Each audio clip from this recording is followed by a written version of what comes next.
Hello students, कैसे हैं आप सभी। मैं शुभम पुरोहित, आपका ज्योग्राफी एजुकेटर, स्वागत करता हूं आपके favourite YouTube channel magnet brains पर। मैग्नेट ब्रेन्स जो कि फेमस है पूरे इंडिया में क्वालिटी कंटेंट सिस्टमेटिकली प्रोवाइड करने के लिए, जहां पर आपको किंडरगार्टन से लेकर क्लास 12 तक की सभी कक्षाएं मिलती हैं इंग्लिश मीडियम में, और 6वीं से लेकर 12वीं तक हम आपको प्रोवाइड करते हैं हिंदी माध्यम में सभी कक्षाएं। साथ ही साथ अगर आप ई नोट्स और ई बुक्स लेना चाहते हैं तो लिंक है डिस्क्रिप्शन बॉक्स में। हिंदी माध्यम में हम जिन बोर्ड्स को कवर करते हैं वो बोर्ड्स हैं Delhi board, Bihar board, UP board, MP board और राजस्थान बोर्ड। इन सभी बोर्ड्स में आप हमारी कक्षाएं अवेल कर सकते हैं। स्टूडेंट्स, हम लोग कक्षा 11वीं की बुक जिसका नाम है भूगोल में प्रयोगात्मक कार्य भाग 1, इस बुक को पढ़ रहे हैं। और इस बुक का सेकंड चैप्टर हम लोगों ने कंप्लीट कर लिया था और थर्ड चैप्टर की बारी है। थर्ड चैप्टर का नाम क्या है? अक्षांश, देशांतर और समय। इस चैप्टर को विभिन्न वीडियोस के माध्यम से मैंने कंप्लीट करा दिया था और चैप्टर के कंप्लीट होने के बाद हम लोगों ने एनसीईआरटी सॉल्यूशंस, एमसीक्यूज और एमआईक्यूज क्वेश्चंस भी देख लिए थे। आज की इस वीडियो में हम लोग अक्षांश, देशांतर और समय, इस चैप्टर से संबंधित कंप्लीट रिवीजन यानी वन शॉट रिवीजन हम इस चैप्टर का करेंगे। तो उम्मीद करूंगा आप लोगों को ये वीडियो पसंद आएगी। वीडियो अगर अच्छी लगती है तो वीडियो को लाइक ज़रूर करना है, अपने दोस्तों के साथ वीडियो को शेयर करना है, और कोई डाउट होता है तो बिना हिचके कमेंट बॉक्स में कमेंट कर देना है। चलिए वीडियो स्टार्ट करते हैं।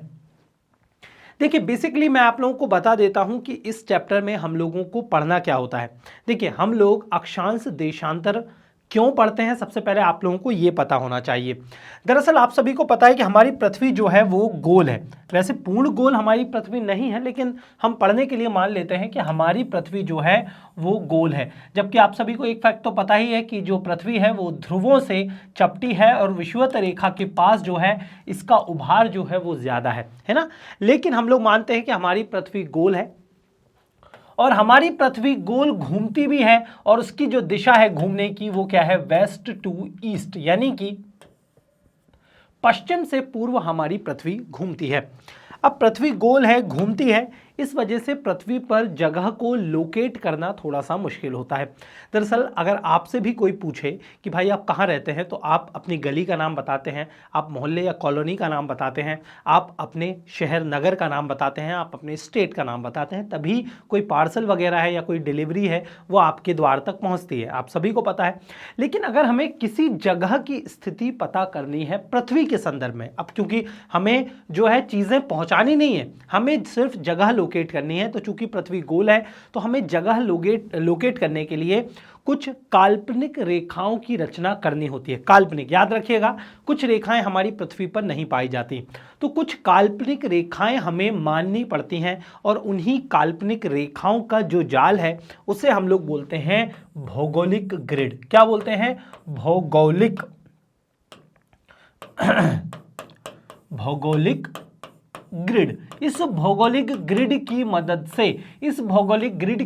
से हमें पृथ्वी पर किसी ना किसी स्थिति की जानकारी मिलती है। अब ये भौगोलिक ग्रिड जो है ये अक्षांश और देशांतरों की मदद से बनते हैं।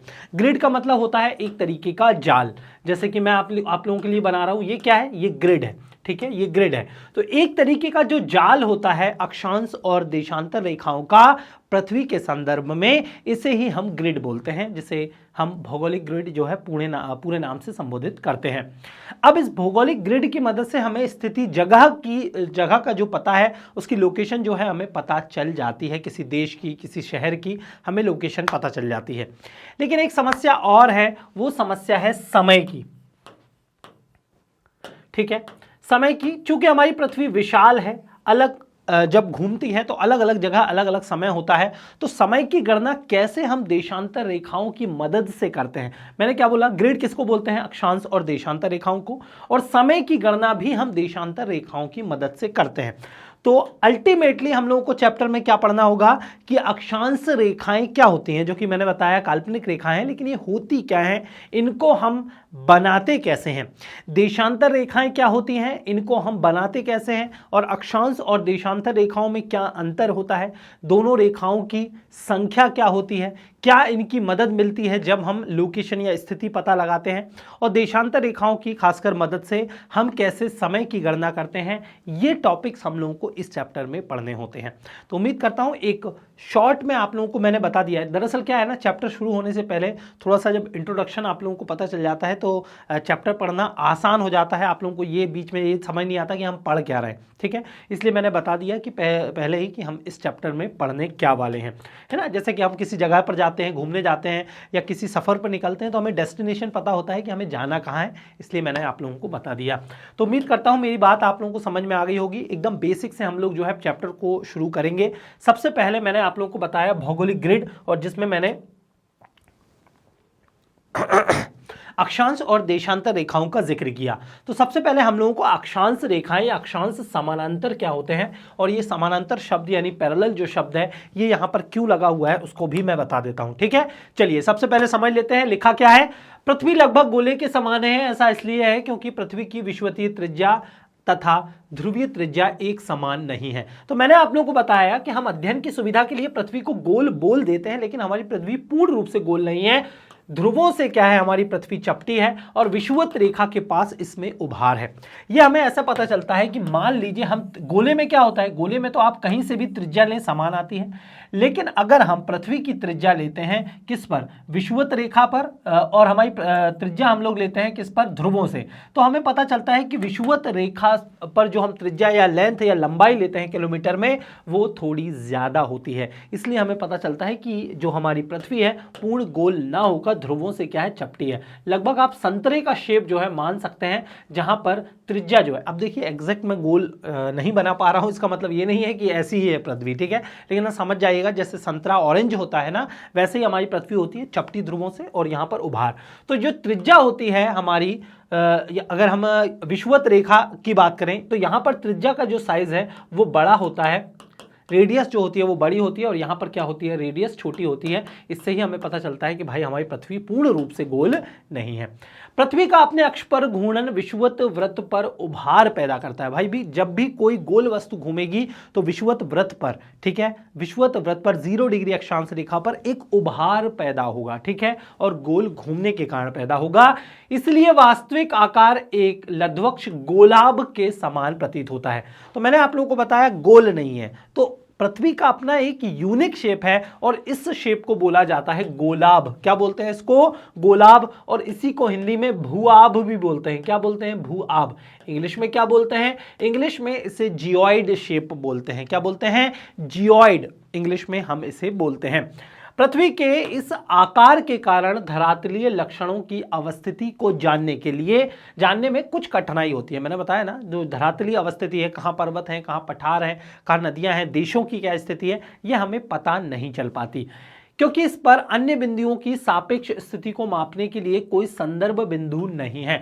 मतलब कोई हमारा, मान लीजिए हमारी पृथ्वी गोल है तो इसमें कोई पॉइंट नहीं है कि भाई इस पॉइंट से हम लोगों ने जो है वो दूरी माप ली, क्यों, क्योंकि पृथ्वी तो गोल है। कोई रेफरेंस पॉइंट हमारे पास नहीं है। हाँ, लेकिन 2 रेफरेंस पॉइंट जरूर है। भाई हमारी पृथ्वी गोल गोल घूमती है, 2 जगह ऐसी है जो छोटी हैं और गोल नहीं घूमती हैं, वो है ध्रुव। भाई किसी संतरे को आप घुमाएंगे तो उसका हर एक पॉइंट जो है वो मूव करेगा, लेकिन जो ध्रुवों वाला पॉइंट है, ऊपर वाला जो पॉइंट है, वो तो एक बिंदु मात्र है, वो हमें रेफरल, यानी उसको हम रेफरल जो है एक रेफरेंस की तरह जो है वो यूज करते हैं। वहां से पूरी पृथ्वी की स्थिति जो है हम लोगों को पता चलती है।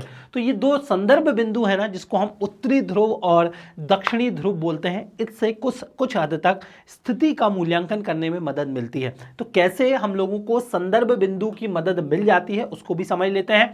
इसलिए विभिन्न स्थानों की स्थिति को जानने के लिए ग्लोब या मानचित्र पर काल्पनिक रेखाओं का जाल बनाया जाता है। तो इन्हीं संदर्भ बिंदुओं को मद्देनजर रखते हुए हम मानचित्र पर कुछ काल्पनिक रेखाओं का जाल जो है वो मानते हैं और उनकी मदद से लोकेशन का पता लगाते हैं और इसी काल्पनिक रेखाओं के जाल को भौगोलिक ग्रिड कहते हैं। ठीक है, तो उम्मीद करता हूं आप लोगों को ये स्लाइड बहुत अच्छे से क्लियर हो गई होगी। मजा आ रहा है ना वीडियो में? एकदम बेसिक से पढ़ा रहा हूं। अगर वीडियो अच्छी लग रही है तो चलिए फटाफट वीडियो को लाइक कर दीजिए, अपने दोस्तों के साथ वीडियो को शेयर करना है और कोई डाउट होता है तो बिना हिचके कमेंट बॉक्स में कमेंट कर देना है। चलिए नेक्स्ट स्लाइड पर चलते हैं। पृथ्वी के अपने अक्ष पर पश्चिम से पूर्व, ये तो आप लोगों को पता ही होना चाहिए कि हमारी पृथ्वी पूर्व से पश्चिम या पश्चिम से पूर्व घूमती है, तो याद रखिएगा वेस्ट टू ईस्ट यानी पश्चिम से पूर्व पृथ्वी का जो है वो घूर्णन है और घूर्णन करने से दो प्राकृतिक संदर्भ बिंदु हमें प्राप्त होते हैं। कौन से भाई? उत्तरी ध्रुव और दक्षिणी ध्रुव। तो आप लोगों से अति लघुत्तरीय प्रश्नों में पूछा जा सकता है कि संदर्भ बिंदु क्या होते हैं। तो हमारी पृथ्वी पश्चिम से पूर्व जो है वो मूव करती है, घूमती है, घूर्णन करती है और इससे हमें दो संदर्भ बिंदु प्राप्त होते हैं, उत्तरी ध्रुव और दक्षिणी ध्रुव। आप लोगों को लिखना है। ये भौगोलिक ग्रिड को आधार देते हैं, ये भौगोलिक ग्रिड को आधार देते हैं। इन पर पूरा भार जो है वो टिका होता है। भार मतलब मैं एक्चुअल वेट की बात नहीं कर रहा हूं, मतलब भौगोलिक ग्रिड जो है यहीं से शुरू होते हैं, इसलिए मैं बोल रहा हूं। अभी मैं बताऊंगा कैसे। ठीक है, प्रतिच्छेदी रेखाओं के जाल को भूपृष्ठ पर विभिन्न धरातलीय लक्षणों की स्थिति को निश्चित करने के उद्देश्य से बनाया गया है। तो प्रतिच्छेदी रेखाएं, प्रतिच्छेदी मतलब जो एक दूसरे को काटती हैं। अब अगर मैं एक्चुअल ग्रिड बनाने या एक्चुअल ग्रिड की रचना करूं तो मान लीजिए ये हमारी पृथ्वी है और दो संदर्भ बिंदु हैं। तो हमें पता है हम देशांतर रेखाएं कुछ इस तरीके से बनाते हैं। ठीक है, देशांतर रेखाएं हम क्या करते हैं? कुछ इस तरीके से बनाते हैं। ये अब ये एक तरीके का क्या है? जाल है। एक तरीके का ये हमें जाल प्राप्त हो गया है और प्रतिच्छेदी रेखाओं की जाल को भूपृष्ठ पर विभिन्न धरातलीय लक्षणों की स्थिति, तो मैंने बताया ना, इसी जाल की मदद से हमें लोकेशन पता चलती है। क्योंकि जैसे आप लोगों को बॉक्स नजर आ रहे हैं कि ये एक बॉक्स है, ये एक बॉक्स है, इसमें हमें पता चल जाता है कि इस बॉक्स की स्थिति क्या है। बताऊंगा कैसे। ठीक है, तो प्रतिच्छेदी रेखाओं की जाल को भूपृष्ठ पर विभिन्न धरातलीय लक्षणों की स्थिति को निश्चित करने के उद्देश्य से बनाया गया है। ग्रिड में दो प्रकार की रेखाएं हैं, क्षैतिज एवं ऊर्ध्वाधर। तो मैंने आप लोगों को ये ग्रिड बनाया, इसमें दो तरीके की रेखाएं। क्षैतिज मतलब होता है, इंग्लिश में हम इसे बोलते हैं लैटिट्यूड्स। क्या इंग्लिश में हम इसे, वैसे तो अक्षांश को लैटिट्यूड बोलते हैं और जो क्षैतिज रेखाएं होती हैं उनको हम बोलते हैं हॉरिजॉन्टल लाइंस। क्या बोलते हैं? Horizontal lines. तो जो क्षैतिज रेखाएं होती हैं उनको हम हॉरिजॉन्टल लाइंस बोलते हैं, इसी को लैटिट्यूड बोलते हैं। इसी को क्या बोलते हैं? लैटिट्यूड। लैटिट्यूड मतलब जो लाइन लेटी हुई है उसको लैटिट्यूड, हॉरिजॉन्टल लाइन, और इसी को हिंदी में बोलते हैं क्षैतिज लाइन। कैसी लाइन? क्षैतिज लाइन। ठीक है, और अगर जो खड़ी हुई रेखाएं हैं उसको हम लोग बोलते हैं वर्टिकल लाइन। कैसी बोलते हैं? क्या बोलते हैं? Vertical lines. इसी को इंग्लिश में बोलते हैं लॉन्गिट्यूड। क्या बोलते हैं? लॉन्गिट्यूड। इसी को इंग्लिश में लॉन्गिट्यूड बोला जाता है और इसी को हिंदी में बोलते हैं ऊर्ध्वाधर लाइंस। क्या बोलते हैं? ऊर्ध्वाधर रेखाएं। तो याद रखना है। अब मैं अगर हॉरिजॉन्टल लाइंस बोलूंगा तो मतलब क्षैतिज रेखाएं, मतलब अक्षांश रेखाओं की बात होगी। और अक्षांश को ही चलो मैं इसका भी हिंदी लिख देता हूं। इसको हम लैटिट्यूड को हिंदी में क्या बोलते हैं? अक्षांश, और जो लॉन्गिट्यूड होता है इसको हिंदी में बोलते हैं देशांतर। तो इस तरीके से वर्टिकल लाइंस को ही देशांतर रेखाएं बोलते हैं और देशांतर रेखाओं को ऊर्ध्वाधर रेखाएं या फिर लॉन्गिट्यूडिनल लाइन इंग्लिश में हम लोग बोलते हैं। तो इन्हीं अक्षांश और देशांतर यानी क्षैतिज और ऊर्ध्वाधर रेखाओं के जाल को भौगोलिक ग्रिड कहते हैं। ग्रिड में दो प्रकार की रेखाएं अभी मैंने बताया, क्षैतिज एवं ऊर्ध्वाधर। ठीक है, ये क्षैतिज लाइन है और ये कौन सी लाइन है? ऊर्ध्वाधर, जिसे अक्षांश समानांतर तथा देशांतरीय यामियोत्तर कहा जाता है। अब इसके आगे समानांतर शब्द क्यों लगा हुआ है? अक्षांश, समानांतर और देशांतर के आगे यामियोत्तर शब्द क्यों लगा हुआ है, ये भी हम लोग समझ लेंगे। दरअसल देख लीजिए, अक्षांश रेखाएं एक दूसरे को नहीं काटती, वो एक दूसरे के समानांतर यानी पैरेलल होती हैं, जैसे रेल की पटरियां होती हैं। तो जिस तरीके से रेल की पटरियां एक दूसरे के समानांतर होती हैं वैसे ही अक्षांश रेखाएं होती हैं। ठीक है, इन अक्षांश रेखाओं की हम लोग गिनती पढ़ेंगे या बनाएंगे कैसे हम अक्षांश रेखाओं को, ये भी मैं समझाऊंगा। लेकिन देशांतर रेखाएं जो हैं वो समानांतर रेखाएं नहीं होती, वो ध्रुवों पर मिलती हैं, इसलिए हम इसको देशांतरीय यामियोत्तर कहते हैं, क्योंकि इसकी मदद से हम समय की गणना भी करते हैं। तो उम्मीद करता हूं आप लोगों को ये स्लाइड बहुत अच्छे से क्लियर हो गई होगी। चलिए नेक्स्ट स्लाइड पर चलते हैं। अक्षांश समानांतर यानी पैरेलल्स ऑफ लैटिट्यूड की जब हम बात करते हैं तो क्षैतिज रेखाएं एक दूसरे के समानांतर पूर्व से पश्चिम दिशा में खींची गई हैं। क्षैतिज रेखाएं एक दूसरे के समानांतर, ये देख लीजिए, ये लाइंस मान लीजिए एक दूसरे के समानांतर खींची गई हैं, पूर्व से पश्चिम, पूर्व से पश्चिम, पूर्व से पश्चिम, इस तरीके से, ठीक है। उत्तरी ध्रुव एवं दक्षिणी ध्रुव के मध्य खींची गई रेखा को विषुवत वृत्त जो है वो कहा जाता है। तो चलिए अब हम डिटेल में समझ लेते हैं कि अक्षांश रेखाएं क्या होती हैं। तो मान लीजिए ये हमारी पृथ्वी है, ठीक है, ये हमारी क्या है, पृथ्वी है। इस पृथ्वी के बीचों बीच एक वृत्त जो है वो खिंचा होता है, इस पृथ्वी के बीचों बीच जो है गोल वृत्त जो है वो खिंचा होता है। और इसी तरीके से पैरेलल कुछ वृत्त जो हैं हमारी पृथ्वी पर बने होते हैं। इसी तरीके से पैरेलल वृत्त जो हैं हमारी पृथ्वी पर उत्तरी गोलार्ध और दक्षिणी गोलार्ध में बने होते हैं। अब ये हम बनाते कैसे हैं वो मैं समझाऊंगा, लेकिन अभी आप ये समझ लीजिए उत्तरी गोलार्ध और दक्षिणी गोलार्ध में इस तरीके से वृत्त जो हैं वो बने होते हैं। ये ऊपर है 90 डिग्री उत्तरी अक्षांश रेखा, नीचे है 90 डिग्री दक्षिणी अक्षांश रेखा, ठीक है। ये उत्तर क्या है, ऊपर अगर हम लोग देखें तो 90 डिग्री उत्तरी अक्षांश, इसको हम लोग बोलते हैं 90 डिग्री दक्षिणी अक्षांश। इस पूरी पृथ्वी पर कुछ व्रत हम लोगों को याद रखने हैं।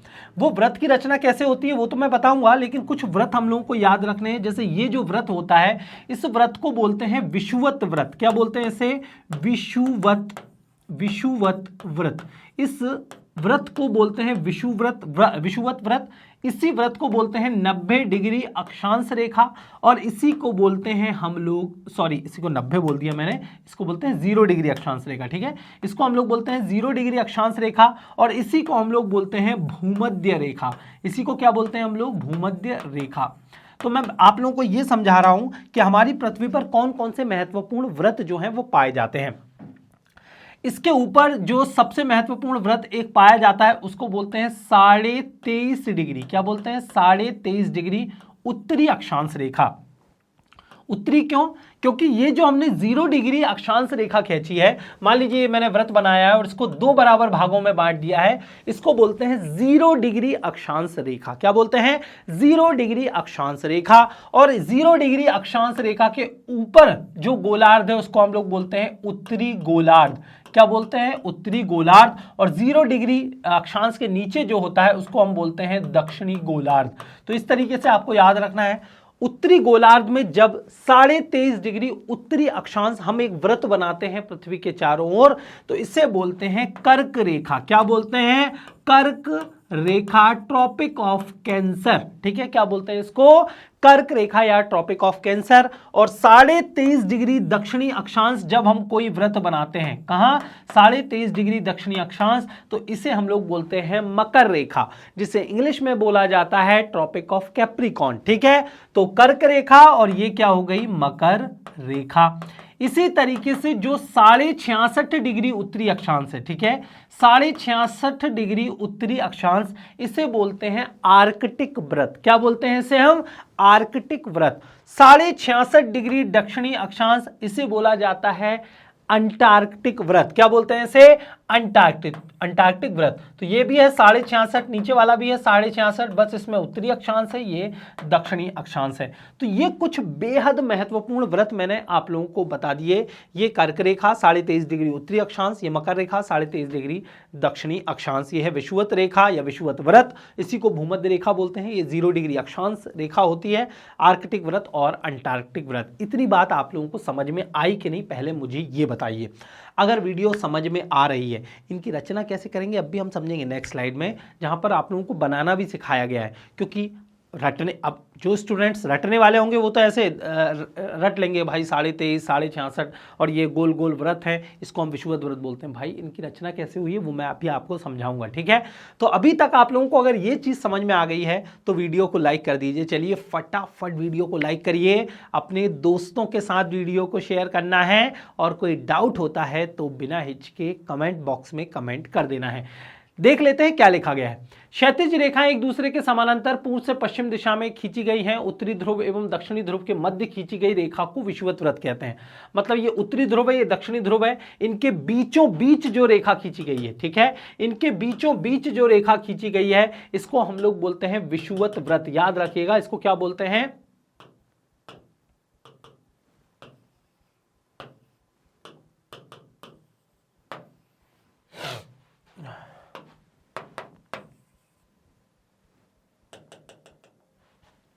इसको हम क्या बोलते हैं, इसको हम विषुवत व्रत बोलते हैं।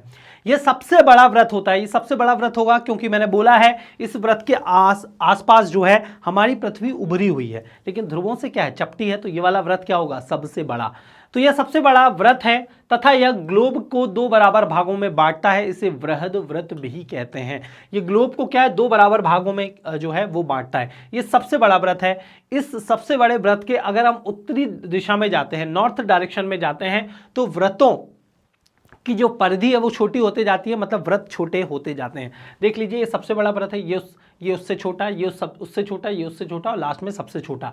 वैसे ही जब हम दक्षिणी गोलार्ध में जाते हैं तब भी व्रतों की जो परिधि है या साइज जो है वो छोटा होते जाता है दक्षिणी गोलार्ध में भी। तो सबसे बड़ा कौन सा हुआ, जो 0 डिग्री अक्षांश या जो एकदम केंद्र, जो हम लोग बोल रहे हैं कि एकदम बीचों बीच से गुजर रहा है, और ऊपर और नीचे अगर हम लोग जाते हैं तो व्रतों की जो साइज है वो छोटे होते जाते हैं। ठीक है, तो अन्य सभी समानांतर रेखाएं विषुवत व्रत से ध्रुवों की ओर बढ़ते हैं, बढ़ने से अनुपातिक रूप से आकार में छोटी होती जाती हैं तथा ये पृथ्वी को 2 असमान भागों में बांटती हैं, जिन्हें लघु व्रत भी कहते हैं। तो ये जो है ना, ये जो व्रत है ये हमारी पृथ्वी को 2 असमान भागों में बांट रहा है। असमान क्यों लिखा गया, क्योंकि भाई समान भागों में तो ये वाला व्रत बांट रहा है ना, एकदम बराबर भागों में बांट रहा है, लेकिन ये जो व्रत है ये तो हमारी पृथ्वी को असमान भागों में, अगर ये व्रत बांटेगा तो ये हिस्सा छोटा, ये हिस्सा क्या हो जाएगा, बड़ा, इसलिए यहां पर असमान भाग लिखे हुए हैं।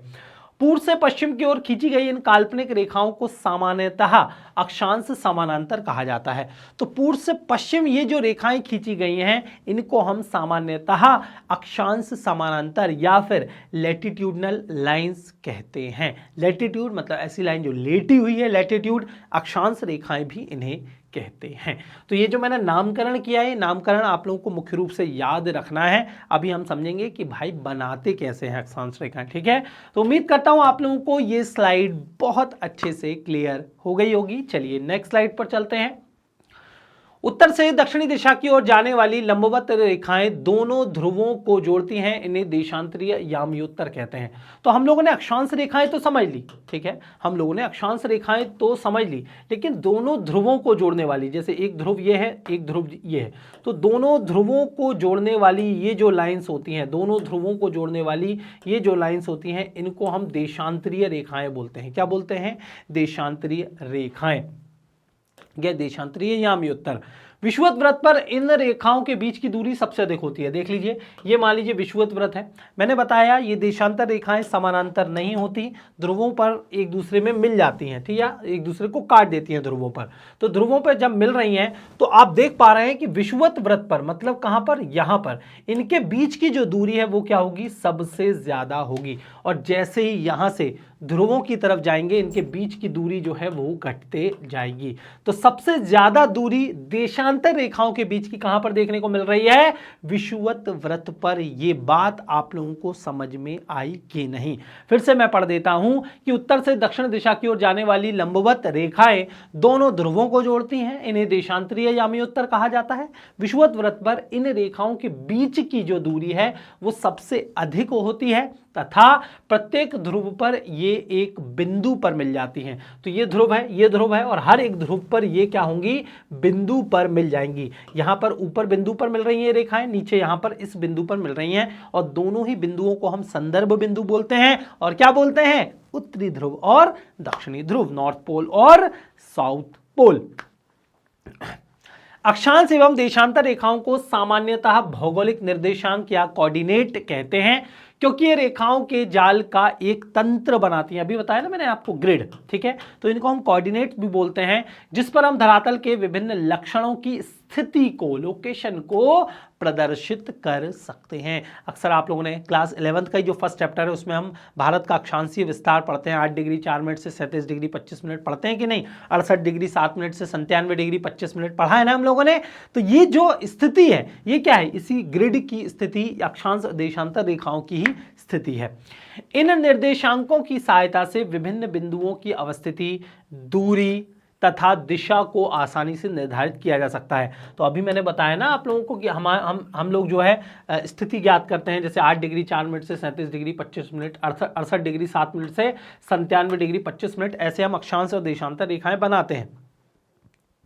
और इन अक्षांश और देशांतर रेखाओं की मदद से हम लोग कैसे दूरी, अवस्थिति और दिशा को निर्धारित करते हैं, आप लोगों को बहुत अच्छे से क्लियर हो जाएगा। अब कोई भी डाउट नहीं रहेगा, एकदम बेसिक से आप लोगों को सारी बातें समझ में आ जाएगी कि कैसे अक्षांश और देशांतर रेखाओं की मदद से अवस्थिति, दूरी और दिशा का अंदाजा हम लगा सकते हैं।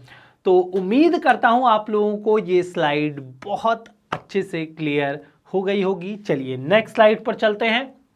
यद्यपि ग्लोब पर अनंत समानांतर एवं याम्योत्तर रेखाएं खींची जा सकती हैं, उनमें से कुछ चुनी गई रेखाएं ही मानचित्र पर खींची जाती हैं। भाई पैरेलल रेखाएं तो हम अनंत खींच सकते हैं, बहुत खींच सकते हैं, जितनी चाहे उतनी खींच सकते हैं, लेकिन हम कुछ चुनी हुई रेखाएं ही मानचित्र पर खींचते हैं।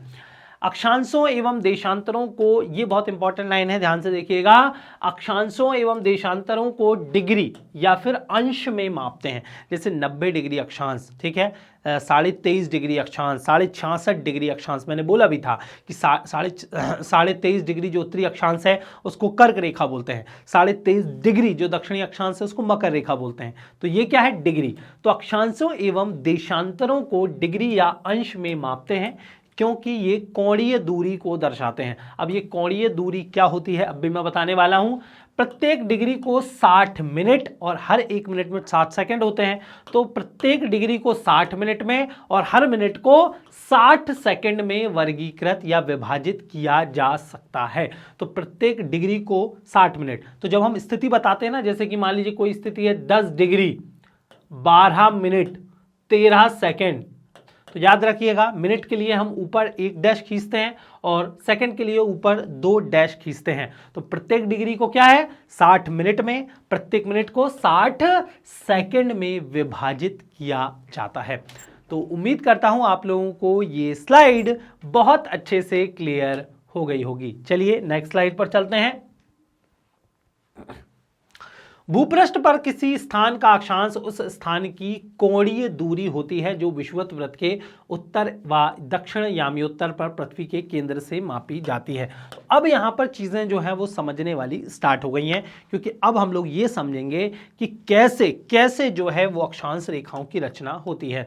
सबसे पहले आप लोग इस चित्र को ध्यान से देखिए। इन्हीं तरीके के व्रत जो हैं इनकी मैं बात कर रहा हूँ, यही व्रत होते हैं चारों ओर। ये देख लीजिए, मैंने बताया विषुवत व्रत सबसे बड़ा होता है। ये 3D में आप इमेजिन करिए, सबसे बड़ा होता है। जैसे जैसे आप ऊपर जाएंगे आप लोग देख लीजिए व्रतों का जो साइज है वो छोटा होता जा रहा है। भाई अभी आपको दूसरे डायरेक्शन से व्रत नजर आ रहा है, अदरवाइज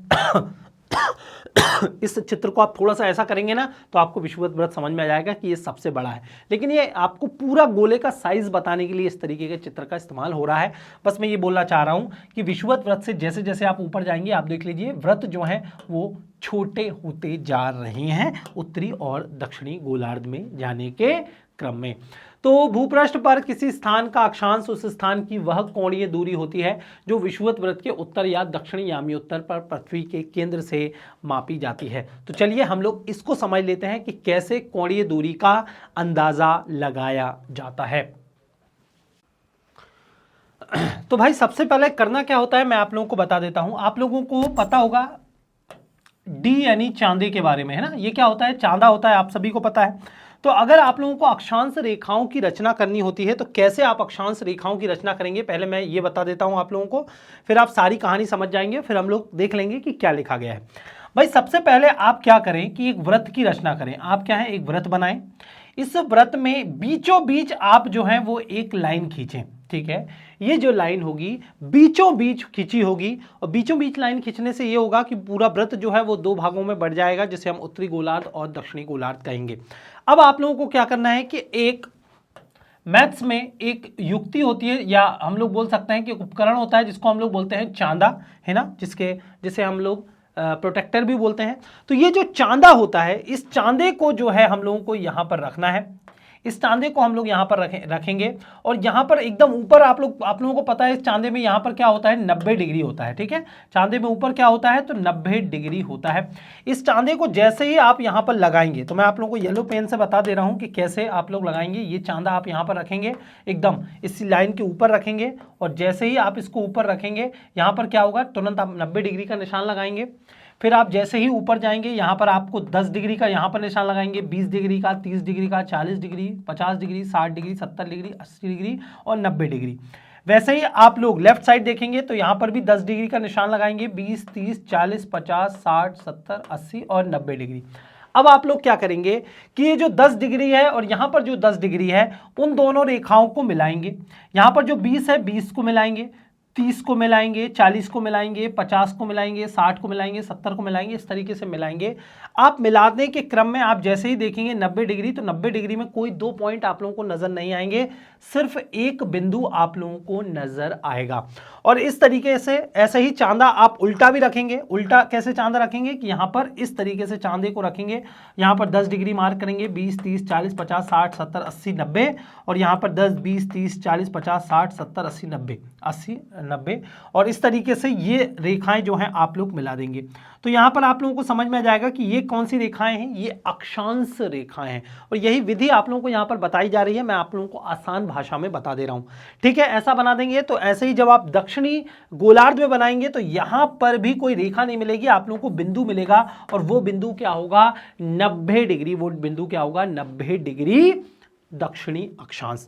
तो भाई अगर आप लोगों से बोल दिया जाए कि विषुवत वृत्त की संख्या कितनी है, अगर आप लोगों से बोल दिया जाए कि विषुवत वृत्त की संख्या कितनी है, तो ऊपर भाई आप लोगों को 90 दिख रहा है लेकिन 90 डिग्री पर व्रत बन रहा है क्या? नहीं। विषुवत व्रत मतलब ऊपर कितने व्रत बनेंगे? 89 व्रत बनेंगे, है ना। ऊपर 89 व्रत बनेंगे क्योंकि 90 डिग्री वाला कोई व्रत तो होगा नहीं।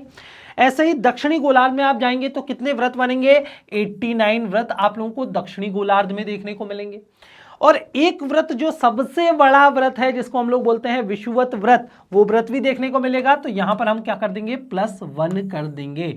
तो 9 और 9 18 और एक क्या हो गया 19 ये, और एक यहां लिख देना है 8 और 1 9, 9 और 8 17। मतलब टोटल अगर मैं आप लोगों से बोलूं कि अक्षांश व्रतों की संख्या कितनी है, अक्षांश व्रतों की संख्या अगर आप लोगों से कोई पूछ ले अब, तो आप बोलेंगे 179 अक्षांश व्रत हैं। याद रखिएगा, अच्छे तुर्रम खां लोगों को यह समझ में नहीं आता कि यहां पर 179 क्यों है, तो अब आप बोलेंगे क्योंकि भैया ध्रुवों पर जो पॉइंट है वो एक बिंदु मात्र है, वो कोई व्रत नहीं है, वो कोई व्रत नहीं है, तो उसको हम व्रत में काउंट नहीं करते। मतलब ऊपर कितने व्रत हो गए 89, नीचे कितने व्रत हो गए 89, 89 और 89 को प्लस करना है, और एक व्रत जो सबसे बड़ा व्रत है जिसको विषुवत व्रत या भूमध्य रेखा कहते हैं उसको प्लस करेंगे तो टोटल 189 व्रत हम लोगों को प्राप्त हो जाएंगे।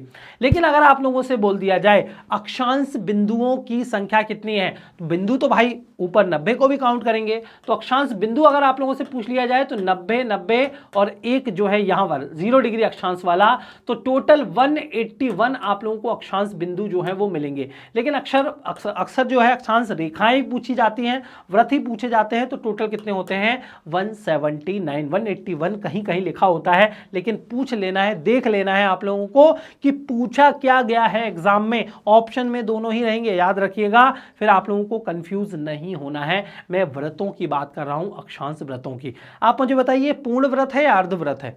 भाई डेफिनेटली ये पूर्ण व्रत है। देख लीजिए ये पूर्ण व्रत बन रहा है कि नहीं बन रहा है। लेकिन ऊपर 90 डिग्री में कोई पूर्ण व्रत बन रहा है? नहीं। ये एक व्रत बन रहा है, देख लीजिए घूम कर जा रहा है, ये वाला एक व्रत बन रहा है। तो ये सभी क्या है व्रत बन रहे हैं, पूर्ण व्रत जो है ये बन रहे हैं। तो उम्मीद करता हूं आप लोगों को ये बात बहुत अच्छे से क्लियर हो गई होगी। तो एक बार अब हम लोग देख लेते हैं कि लिखा क्या है, फिर हम लोग विधि भी समझ लेंगे कि बनाई कैसे है। ठीक है, चलिए।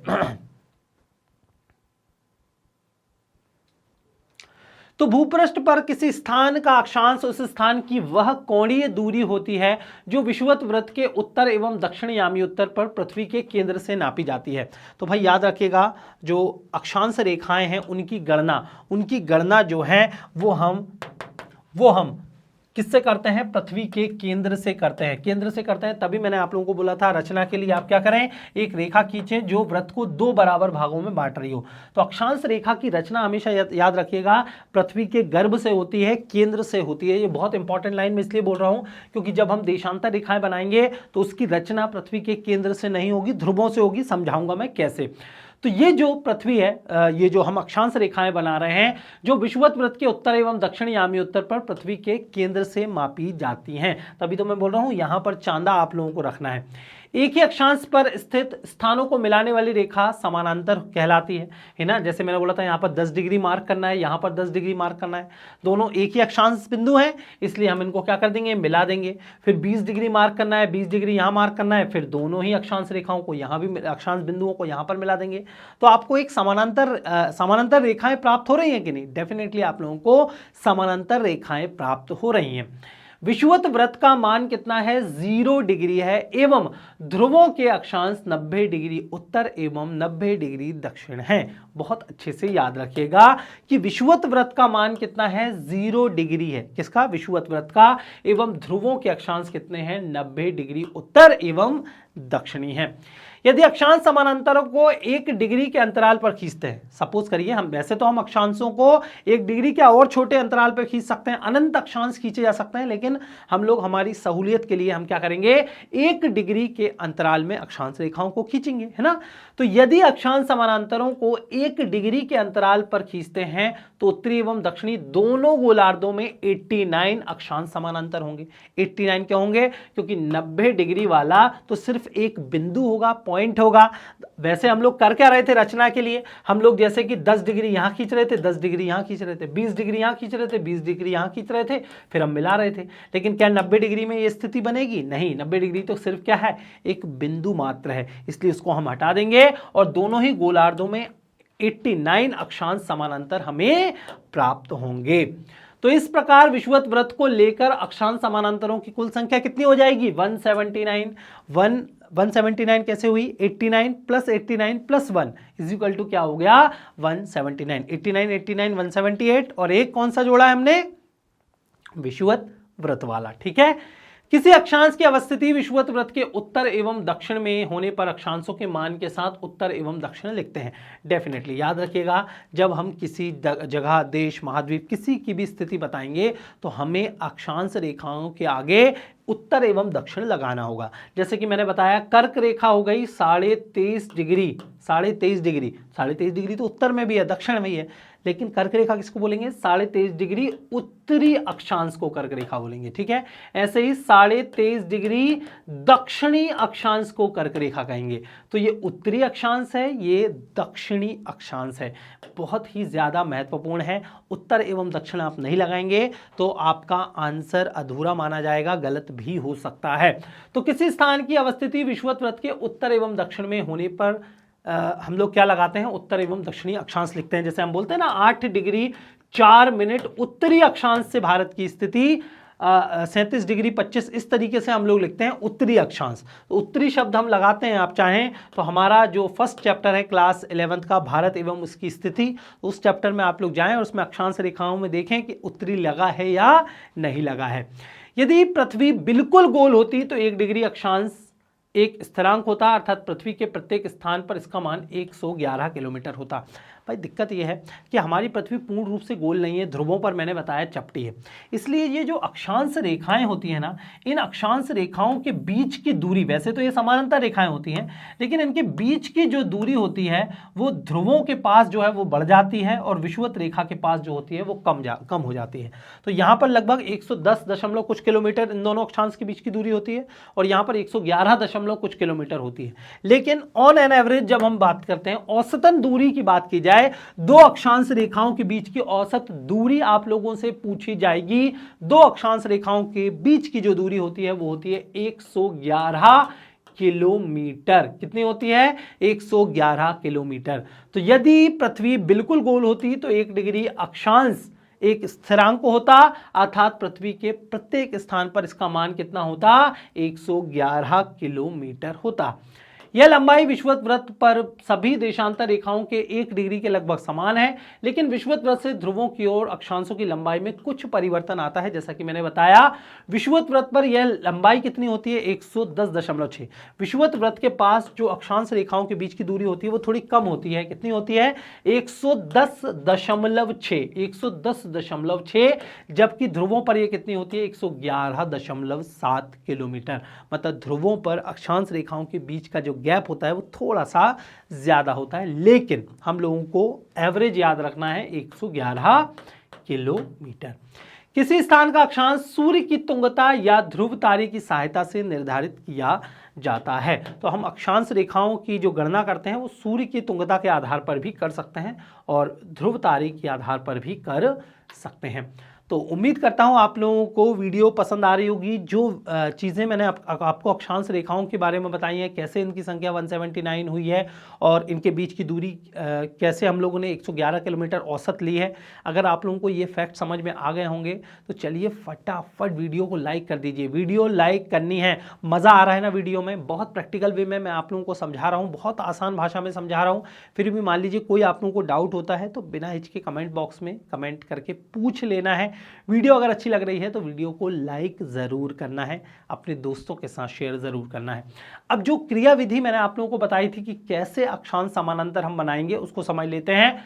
अक्षांश समानांतर कैसे खींचा जाता है, तो भैया एक वृत्त बनाएं तथा केंद्र में एक क्षैतिज रेखा खींचकर इसे 2 बराबर भागों में बांट लें। तो हमने क्या किया, एक हम लोगों ने वृत्त बनाया और केंद्र से हम लोगों ने एक क्षैतिज रेखा जो है वो खींच ली।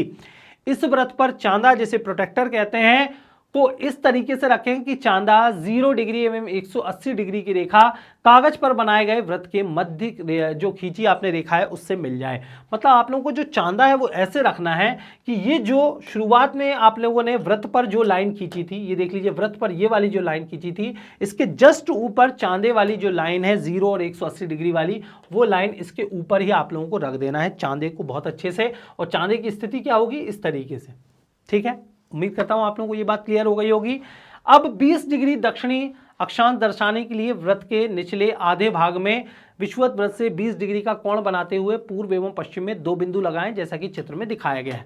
तो अगर आप लोगों को दक्षिणी अक्षांश बनाना है तो आप क्या करें, चांदे को उलट दें इस तरीके से। अभी मैं क्या बोल रहा हूं, चांदा आप ऐसे भी रख सकते हैं, चांदा आप ऐसे भी रख सकते हैं, लेकिन आप लोगों को ऐसे रखना है अगर आप लोगों को 20 डिग्री दक्षिणी अक्षांश बनाना है।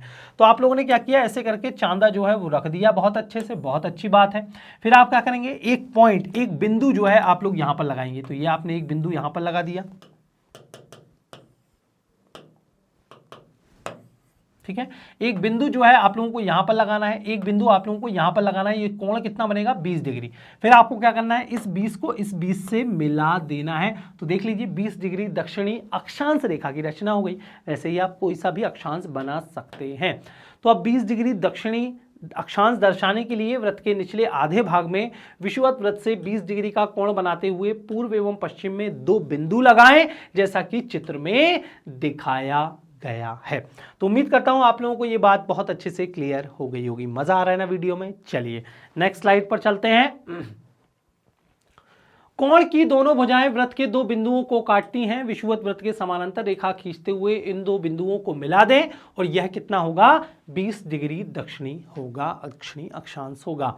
तो उम्मीद करता हूं आप लोगों को ये स्लाइड बहुत अच्छे से क्लियर हो गई होगी। इस प्रकार हम लोगों ने अक्षांश रेखाएं कैसे बनाते हैं ये बनाना सीख लिया है। और अब बारी है देशांतर रेखाओं की रचना करने की। तो हम लोगों ने क्षैतिज रेखाएं जो होती हैं, अक्षांश रेखाएं, वो क्या होती हैं, कितनी संख्या में होती हैं, पूर्ण वृत्त होती हैं, दूरी कितनी होती है, रचना कैसे करते हैं, एक एक फैक्ट समझ लिया है ना। अब बारी है देशांतर रेखाओं को समझने की, यानी जो लॉन्गिट्यूडनल लाइंस होती हैं, देशांतर को हम इंग्लिश में क्या बोलते हैं, लॉन्गिट्यूड। तो जो लॉन्गिट्यूडनल लाइंस होती हैं उनकी रचना कैसे करते हैं उसको भी समझ लेंगे। तो चलिए समझ लेते हैं क्या लिखा गया है। ठीक है, तो पूर्ण वृत्त बनाने वाली अक्षांश रेखाओं के विपरीत अर्धगोलाकार देशांतरीय यामियोत्तर ध्रुवों पर एक बिंदु पर मिल जाती हैं। तो भाई अक्षांश रेखाओं में तो हमें पूर्ण वृत्त मिल रहा था, देख लो ये क्या है, एक पूर्ण वृत्त हम लोगों को मिल रहा था, लेकिन देशांतर रेखाओं में पूर्ण वृत्त हम लोगों को नहीं देखने को मिलता। देशांतर रेखाओं में क्या होता है कि ये मान लीजिए कोई पॉइंट है, इस पॉइंट को दक्षिणी जो गोलार्ध है, दक्षिण का जो बिंदु है उससे मिलाने पर एक रेखा मिल जाती है, तो पूर्ण वृत्त तो बना ही नहीं। पूर्ण वृत्त तो इसके जस्ट अपोजिट साइड में इसी बिंदु से शुरू करते हुए हम इस बिंदु तक लाएंगे तब जाके पूर्ण वृत्त बनेगा। लेकिन अगर हम दोनों ही ध्रुवों को मिला दें, आप लोगों ने कभी ना कभी ग्लोब देखा होगा, अगर हम दोनों ही उत्तरी एवं दक्षिणी गोलार्ध को मिला दें तो क्या पूर्ण वृत्त बनेगा? नहीं भाई, पूर्ण वृत्त नहीं बनेगा। अगर हम वृत्त यहां पर बनाएं तो यहां इसको इससे मिलाएंगे तो ये पूर्ण वृत्त कहां बनाए, पूर्ण वृत्त तो पूरा इस तरीके का होता है, याद रखिएगा। तो पूर्ण वृत्त बनाने वाली अक्षांश रेखाओं के विपरीत अर्धगोलाकार देशांतरीय यामियोत्तर ध्रुवों पर एक बिंदु पर मिल जाती हैं। अगर आमने सामने के यामियोत्तरों को एक साथ मिला दिया जाए तो ये पूर्ण वृत्त बन जाते हैं, लेकिन इनकी गणना दो अलग अलग यामियोत्तर के रूप में की जाती है। ये यामियोत्तर विषुवत वृत्त को समकोण पर काटते हैं। अक्षांश समानांतर के विपरीत इनकी लंबाई जो होती है वो समान होती है। तो ये बहुत इंपॉर्टेंट है, लाइन यहाँ पर लिखी गई है कि अगर आमने सामने के यामियोत्तरों को एक साथ मिला दें, मतलब ये हम लोगों ने एक वृत्त बनाया, इसके सामने एक और अगर हम वृत्त बना दें तो पूर्ण वृत्त बन जाएगा।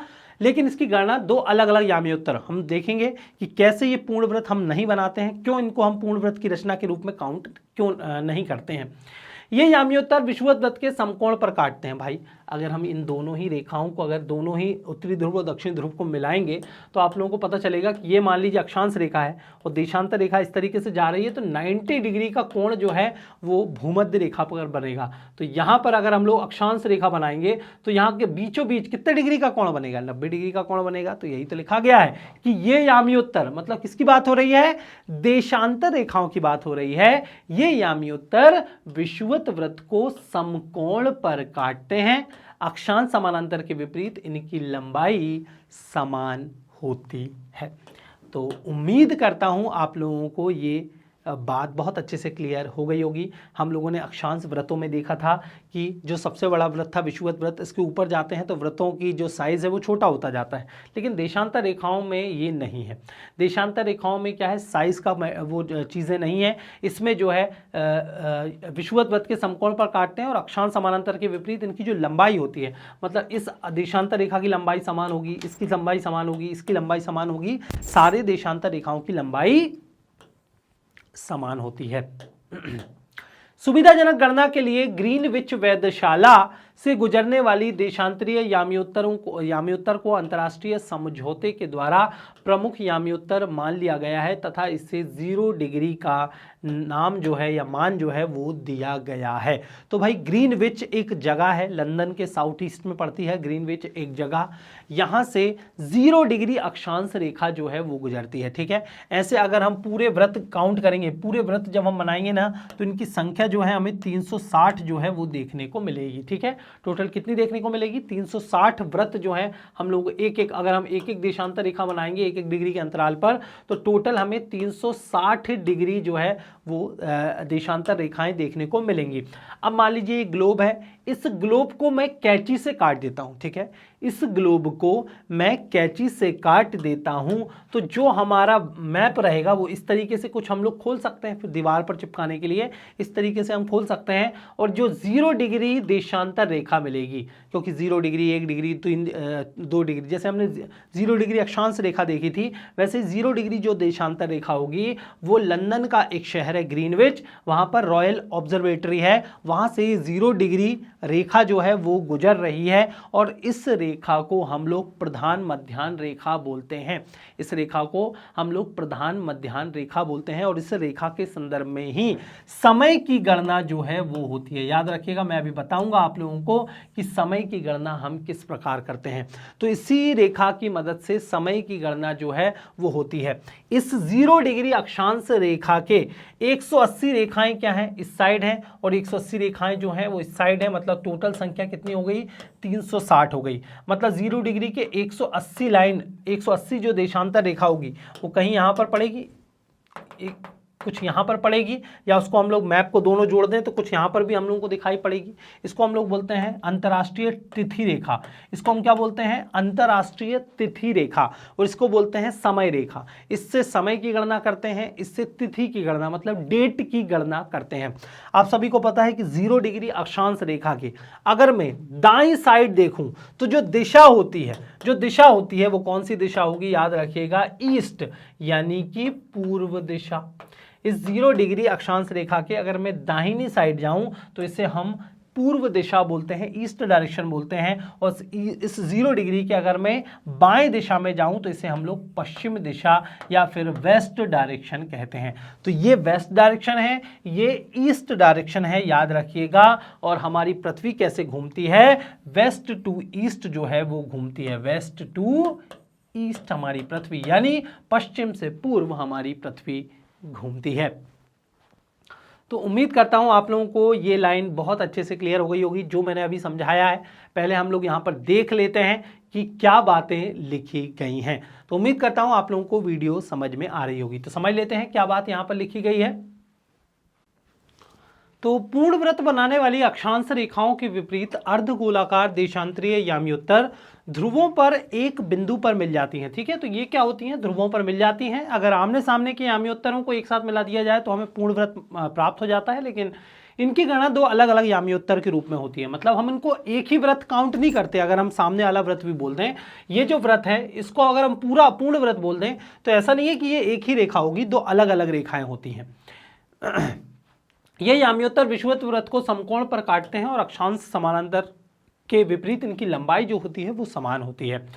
सुविधाजनक गणना के लिए ग्रीनविच वेधशाला, जो कहां पर स्थित है? लंदन के निकट स्थित है, से गुजरने वाली देशांतरीय याम्योत्तर को अंतर्राष्ट्रीय समझौते के द्वारा प्रमुख याम्योत्तर जो है वो माना गया है। मतलब इंटरनेशनल कॉन्फ्रेंस हुई थी, वहां पर डिसाइड हो गया कि भाई जो लंदन का शहर है ग्रीनविच, वहां से जो याम्योत्तर गुजरेगी उसको हम 0 डिग्री जो है वो मान लेंगे। भाई व्रत गोल है, सब याम्योत्तर एक दूसरे के पास है, तो किसी ना किसी को तो हमको 0 मानना पड़ेगा ना। तो हमने लंदन से जो देशांतर रेखा गुजर रही है उसको हम लोगों ने 0 डिग्री देशांतर रेखा जो है वो मान लिया है। तो उम्मीद करता हूं ये स्लाइड क्लियर हो गई होगी। चलिए, तो किसी स्थान का देशांतर उस स्थान के प्रमुख याम्योत्तर के पूर्व या पश्चिम में उस स्थान की कोणीय दूरी होती है।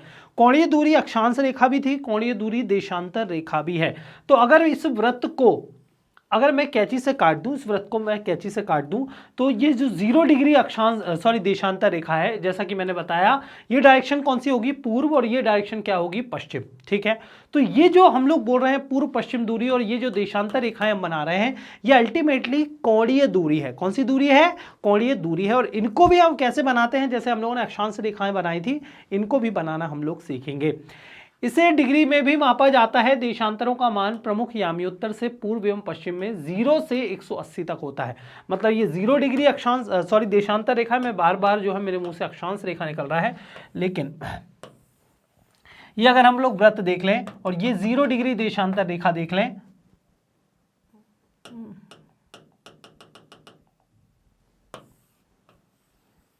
ठीक है, और ये हम लोग क्या देख लें? 0 डिग्री हम लोग देशांतर रेखा देख लें, तो इसके ईस्ट साइड यानी पूर्व साइड कितनी देशांतर रेखाएं होंगी?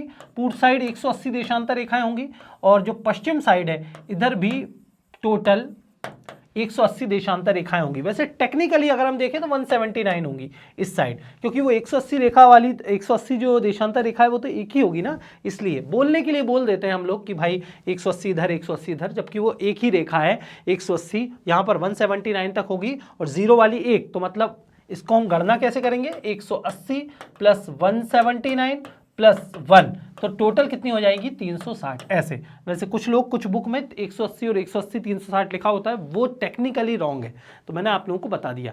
तो देख लेते हैं, तो इसे भी हम डिग्री में मापते हैं, और देशांतरों का मान प्रमुख याम्योत्तर से पूर्व एवं पश्चिम में 0 से 180 तक होता है। पृथ्वी का वह भाग जो प्रमुख याम्योत्तर के पूर्व में है उसे पूर्वी गोलार्ध, तो इसको हम लोग क्या बोलते हैं? जैसे हम लोगों ने अक्षांश रेखाओं में जो 0 डिग्री अक्षांश रेखा है, इसके उत्तर में जो हिस्सा स्थित है उसको हम लोगों ने उत्तरी गोलार्ध कहा था। 0 डिग्री अक्षांश के दक्षिण में जो हिस्सा स्थित है उसे हम लोगों ने दक्षिणी गोलार्ध कहा था। वैसे ही अगर हम 0 डिग्री देशांतर रेखा के दाएं साइड जाएंगे तो इसे हम पूर्व दिशा बोलते हैं, और 0 डिग्री के बाएं साइड अगर हम जाएंगे तो इसे हम पश्चिम दिशा, पूर्वी गोलार्ध और पश्चिमी गोलार्ध के रूप में भी इसे हम जानते हैं। तो पृथ्वी का वह भाग जो प्रमुख याम्योत्तर, मतलब इसको हम प्रमुख याम्योत्तर बोल रहे हैं, याद रखिएगा। ये प्राइम मेरिडियन, इंग्लिश में से प्राइम मेरिडियन बोलते हैं, प्रधान मध्याह्न रेखा भी बोलते हैं, ग्रीनविच लाइन भी बोलते हैं। ठीक है, तो जो प्रमुख याम्योत्तर के पूर्व में हो उसे पूर्वी गोलार्ध, और पश्चिम में हो उसे हम पश्चिमी गोलार्ध कहेंगे। तो उम्मीद करता हूं आप लोगों को ये स्लाइड बहुत अच्छे से क्लियर हो गई होगी। अब जैसे हम लोगों ने अक्षांश रेखाएं बनाना सीखा था, वैसे ही हम देशांतर रेखाएं बनाना सीख लेते हैं। लेकिन एक प्रमुख बात आप लोगों को याद रखना है, अक्षांश रेखाओं की जो गणना की थी हम लोगों ने पृथ्वी के केंद्र से की थी, है ना। सबसे पहले हम लोगों ने वृत्त खींचा था, बीचों बीच एक रेखा खींची थी और प्रोटेक्टर चांदे की मदद से हम लोगों ने कोण बनाए थे। आप लोगों को याद आ रहा होगा, गणना हम लोगों ने केंद्र से की थी। लेकिन देशांतर रेखाओं की गणना याद रखिएगा केंद्र से नहीं होती, ध्रुवों से होती है। किससे होती है? ध्रुवों से होती है। तो जैसा आप लोगों ने मान लीजिए ग्लोब देखा होगा, ग्लोब को अगर हम सीधा कर दें, जैसा आप मुझे देख पा रहे हैं, एकदम मैं जस्ट आपके सामने उत्तरी ध्रुव को रख दूं, तो हमारी मान लीजिए ये पृथ्वी है, देख लीजिए ये हमारी पृथ्वी है, इसको मैं घुमा दूं, इसको मैं ऐसा घुमा दूं तो उत्तरी ध्रुव जस्ट मेरे सामने आ जाएगा। बस हम देशांतर रेखाओं की गणना ध्रुव से करते हैं। कौन से ध्रुव से? उत्तरी ध्रुव से। तो सबसे पहले आप लोग क्या करें, सबसे पहले अगेन आप लोग वृत्त बनाएंगे। वृत्त बनाने के बाद एकदम बीचों बीच जो है आप एक रेखा खींचेंगे और जो पॉइंट आप बीच में बनाएंगे, एकदम बीच में आप जो पॉइंट बनाएंगे, याद रखिएगा वो क्या होगा? वो उत्तरी ध्रुव को बताता होगा। ठीक है, वो जो पॉइंट होगा वो उत्तरी ध्रुव को बताएगा। फिर आप क्या करेंगे? फिर आप चांदा लेंगे। ये देख लीजिए मैंने चांदा रखा है, बिल्कुल ऐसे ही आप चांदा रखेंगे। इस चांदे पर आप क्या करेंगे? 45 डिग्री का पॉइंट यहां पर बनाएंगे, 45 डिग्री का पॉइंट यहां बनाएंगे। चांदा फिर आप उल्टा रखेंगे। उल्टा कैसे रखेंगे वो भी मैं बता दे रहा हूं कि ये मान लीजिए ये हरा कलर मान लीजिए बता रहा है चांदे को, ऐसे आप फिर से चांदा रखेंगे। फिर से यहां पर आप क्या लगाएंगे? 45 डिग्री का जो है पॉइंट यहां पर लगाएंगे और उस 45 डिग्री के पॉइंट को आप ध्रुवों से मिला देंगे। इस तरीके से आप 45 डिग्री का पॉइंट जो है वो ध्रुव से मिला देंगे। भाई ध्रुव से क्यों मिला रहे हैं, ऐसा क्यों नहीं मिला रहे? भाई पता होना चाहिए, देशांतर रेखाएं ध्रुवों पर जाकर मिल जाती हैं। तो ये 45 डिग्री की जो लाइन है वो कहां पर मिल जाएगी? ध्रुव पर जाकर मिल जाएगी। तो ये उत्तरी ध्रुव है, वैसे ही घूमकर वो दक्षिणी ध्रुव पर भी मिलेगी। लेकिन अभी के लिए बताने के लिए हमने देशांतर रेखा बनाई है। ये 45 डिग्री, ये 45 डिग्री, 45 डिग्री पूर्व, ये 45 डिग्री पश्चिम। ठीक है, पश्चिम और पूर्व इस तरीके से आप बना सकते हैं। तो उम्मीद करता हूं आप लोगों को ये बात क्लियर हो गई है। अब एक बार आप विधि समझेंगे तो और सारी बातें क्लियर हो जाएंगी। तो देशांतर रेखाएं कैसे खींची जाती हैं? एक वृत्त बनाएं जिसका केंद्र उत्तरी ध्रुव को प्रदर्शित करता है। तो अगर आप लोगों से पूछ लिया जाए कि देशांतर रेखाओं की रचना हम उत्तरी ध्रुव से करते हैं, दक्षिणी ध्रुव से करते हैं या हम लोग विषुवत वृत्त से करते हैं, तो याद रखिएगा हम उत्तरी ध्रुव से करते हैं। तो देशांतर रेखाएं कैसे खींची जाती हैं? तो एक वृत्त बनाएं जिसका केंद्र जो है वो उत्तरी ध्रुव को प्रदर्शित करता है। इसकी परिधि विषुवत वृत्त को प्रदर्शित करती है। तो इसकी जो परिधि है वो किसको प्रदर्शित करेगी? विषुवत वृत्त को। ये क्या है? विषुवत वृत्त है। वृत्त के केंद्र अर्थात उत्तरी ध्रुव से एक लंबवत सीधी रेखा खींचें। यह उत्तरी ध्रुव पर मिलने वाली 0 एवं 180 डिग्री यामी उत्तरों को मिलाती है। तो इसकी जो परिधि है वो विषुवत रेखा को प्रदर्शित करती है और आप 0 से 180 मिलाने वाली एक रेखा खींचे, एकदम जो है सीधी जा रही है। फिर क्या करना है आप लोगों को वो भी देख लेते हैं। जब आप मानचित्र को देखते हैं तो पूर्व दिशा आपके दाहिनी ओर और पश्चिम दिशा आपके बाईं ओर होती है, किंतु एक यामी उत्तर खींचने के लिए मान लें कि आप उत्तरी ध्रुव पर हैं। आप यहाँ, वैसे तो मैं बोल रहा हूं कि भाई ये जो दिशा है ये पूर्व है, ये पश्चिम है, लेकिन मान लीजिए आप देशांतर रेखा खींच रहे हैं तो मान लीजिए आप उत्तरी ध्रुव पर हैं, तो दिशा जो है वो पलट जाएगी। तो यही बात यहाँ पर लिखी गई है। किंतु एक यामी उत्तर खींचने के लिए कि मान लें आप उत्तरी ध्रुव पर हैं, तो मतलब 3 ये जो 4 चित्र है इसके अनुसार वृत्त के केंद्र पर है उत्तरी ध्रुव, क्योंकि ये जो पॉइंट है ये किसको बता रहा है? उत्तरी ध्रुव को बता रहा है। तो मैं अगर बोल रहा हूं कि मैं इस पॉइंट पर हूं तो मतलब मैं कहां पर हूं? उत्तरी ध्रुव पर हूं। अब ध्यान दें कि इस अवस्था में पूर्व एवं पश्चिम की सापेक्ष दिशाएं उलट जाएंगी। वैसे मैं इसको पूर्व इसको पश्चिम बोल रहा हूं, लेकिन जब मैं ध्रुव पर खड़ा रहूंगा तो दिशाएं क्या होंगी? उलट जाएंगी, है ना। जैसे मैं उल्टा हुआ हूं, भाई ये मेरा दायां हाथ है, ये मेरा बायां हाथ है, लेकिन अगर मैं उलट जाता हूं तो ये दिशा उलट नहीं गई, इसलिए यहां पर बोला जा रहा है। तो अब ध्यान दें कि इस अवस्था में पूर्व एवं पश्चिम की सापेक्ष दिशाएं उलट जाती हैं, जो आपके बाएं और पूर्व एवं दाहिनी और पश्चिमी दिशा होगी। अब चित्र के अनुसार 45 डिग्री पूर्व एवं पश्चिम यामी उत्तर खींचे। कैसे खींचना है बता दिया। एक चांदा यहाँ पर रखना है, यहाँ पर इसको इस तरीके से रखना है, 45 डिग्री का कोण बनाना है, फिर चांदे को उलट देना है। अब चांदा इस तरीके से रखना है और फिर 45 डिग्री का कोण बना देना है। और किससे मिला देना है? केंद्र से मिला देना है। ठीक है, चलिए नेक्स्ट स्लाइड पर चलते हैं। इसके लिए आप एक चांदा को लंबवत रेखा के साथ 0 डिग्री और 180 डिग्री यामी उत्तरों को मिलाते हुए रखें तथा दोनों तरफ 45 डिग्री को मापें, जो कि क्रमशः आपके बाएं और दाहिनी ओर 45 डिग्री ईस्ट और वेस्ट यामी उत्तरों को दर्शाएगा। यह चित्र पृथ्वी का वह रूप प्रस्तुत करेगा जैसा कि उत्तरी ध्रुव के ठीक ऊपर से दिखाई देता है। तो उत्तरी ध्रुव के ठीक ऊपर से कैसा दिखाई देगा, कुछ इस तरीके का ही दिखाई देगा। अब मैं एक चीज समझ रहा हूं कि जो ग्लोब होता है, याद रखिएगा, वो 3D में होता है, लेकिन हम यहाँ 2D पर बना रहे हैं, तो आप समझने की कोशिश करिए कि ये 3D में है। ये जो उत्तरी ध्रुव है जस्ट सामने है आपके, ठीक है, आप ऐसा इमेजिन करिए, क्योंकि देशांतर रेखाओं की जो गणना है वो ध्रुवों से हम लोग करते हैं। अब यहां पर आप लोगों की सहूलियत के लिए अक्षांश और देशांतर रेखाओं में अंतर जो है वो बताया गया है, और याद रखिए एग्जाम में बार बार अक्षांश और देशांतर रेखाओं के बीच अंतर पूछा जाता है।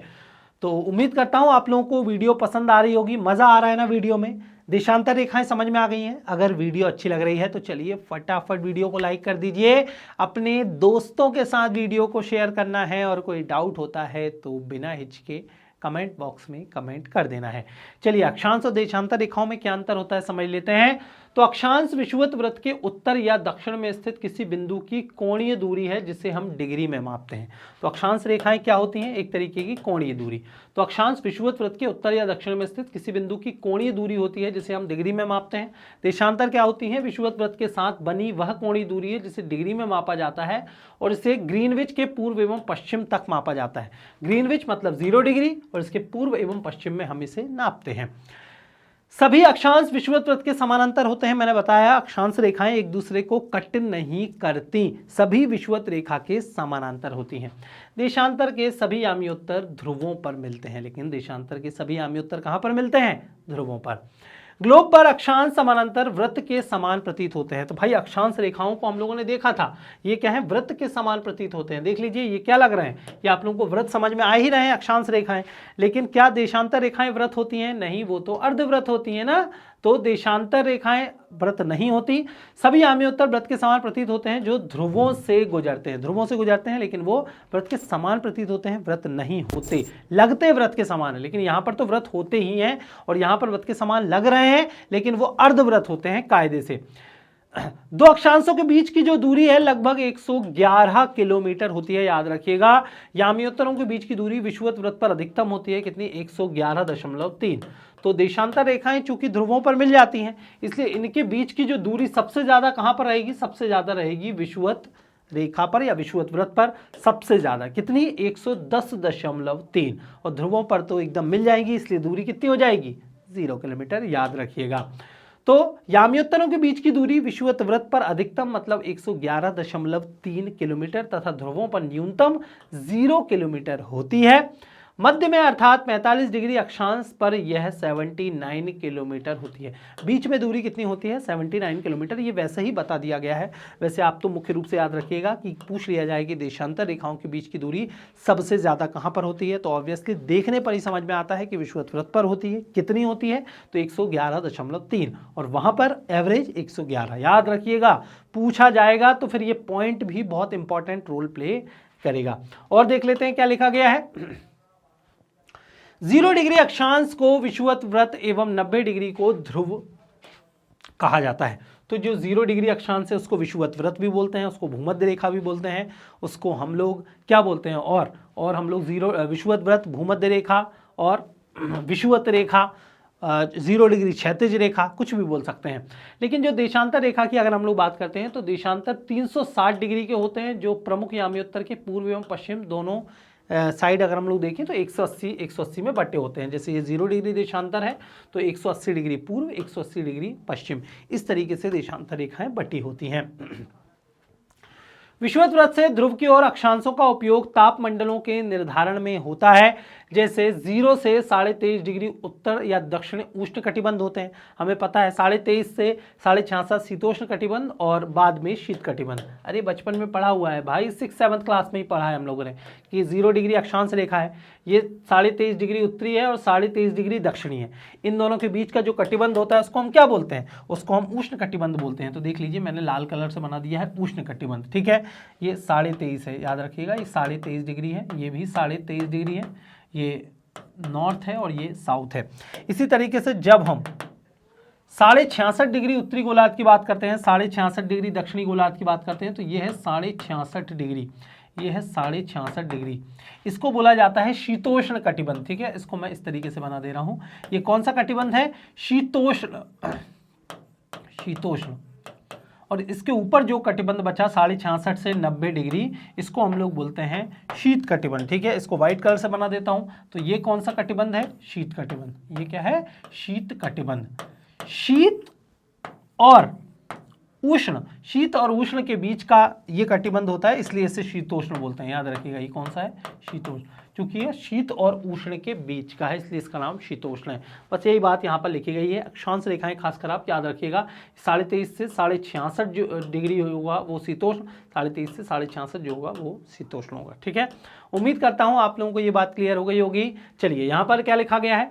देशांतरों का उपयोग प्रमुख यामियोत्तर के सापेक्ष स्थानीय समय को निर्धारित करने के लिए किया जाता है। तो जो देशांतर रेखाएं हैं उनका उपयोग याद रखिएगा समय के निर्धारण में होता है। उसमें अक्षांश रेखाओं का काम नहीं है, लेकिन देशांतर रेखाओं का उपयोग समय के निर्धारण में होता है। 0 डिग्री से हम लोग समय की गणना करते हैं और 180 जो डिग्री रेखा है उससे हम तिथि की गणना करते हैं। तो कैसे समय की गणना करेंगे मैं आप लोगों को यहाँ पर समझाने वाला हूँ। ध्यान से देखिएगा, फिर आप लोगों को कभी कन्फ्यूज़न नहीं होगा। अक्सर आप लोग कभी अच्छी महंगी जो है होटल वगैरह में जाते होंगे, रुकने स्टे वगैरह करते होंगे, तो अक्सर आप लोगों ने देखा होगा होटल रेस्टोरेंट में, खासकर जो महानगरों में स्थित होते हैं, वहाँ पर दीवार पर घड़ियाँ जो है वो टंगी होती हैं और उस पर अलग अलग जगह का अलग अलग समय लिखा होता है ना, कि भाई ये लंदन का समय है, ये पेरिस का समय है, ये अलग अलग जगह का अलग अलग समय, ये मॉस्को का है, ये दिल्ली का है, ये न्यूयॉर्क का है, ये हर जगह का समय जो है वहाँ पर टंगा होता है, अक्सर आपने देखा होगा। तो बस वो अलग अलग समय कैसे बता रही होती है वो घड़ी, और समय की गणना हम कैसे करते हैं यही हम लोग अब समझने वाले हैं। कैसी लग रही है वीडियो? मजा आ रहा है ना? बहुत प्रैक्टिकल वे में पढ़ रहे हैं। अगर वीडियो अच्छी लग रही है तो चलिए फटाफट वीडियो को लाइक कर दीजिए, अपने दोस्तों के साथ वीडियो को शेयर करना है, और कोई डाउट होता है तो बिना हिचके कमेंट बॉक्स में कमेंट कर देना है। ठीक है, चलिए, तो यहां पर क्या लिखा गया है उसको समझ लेते हैं।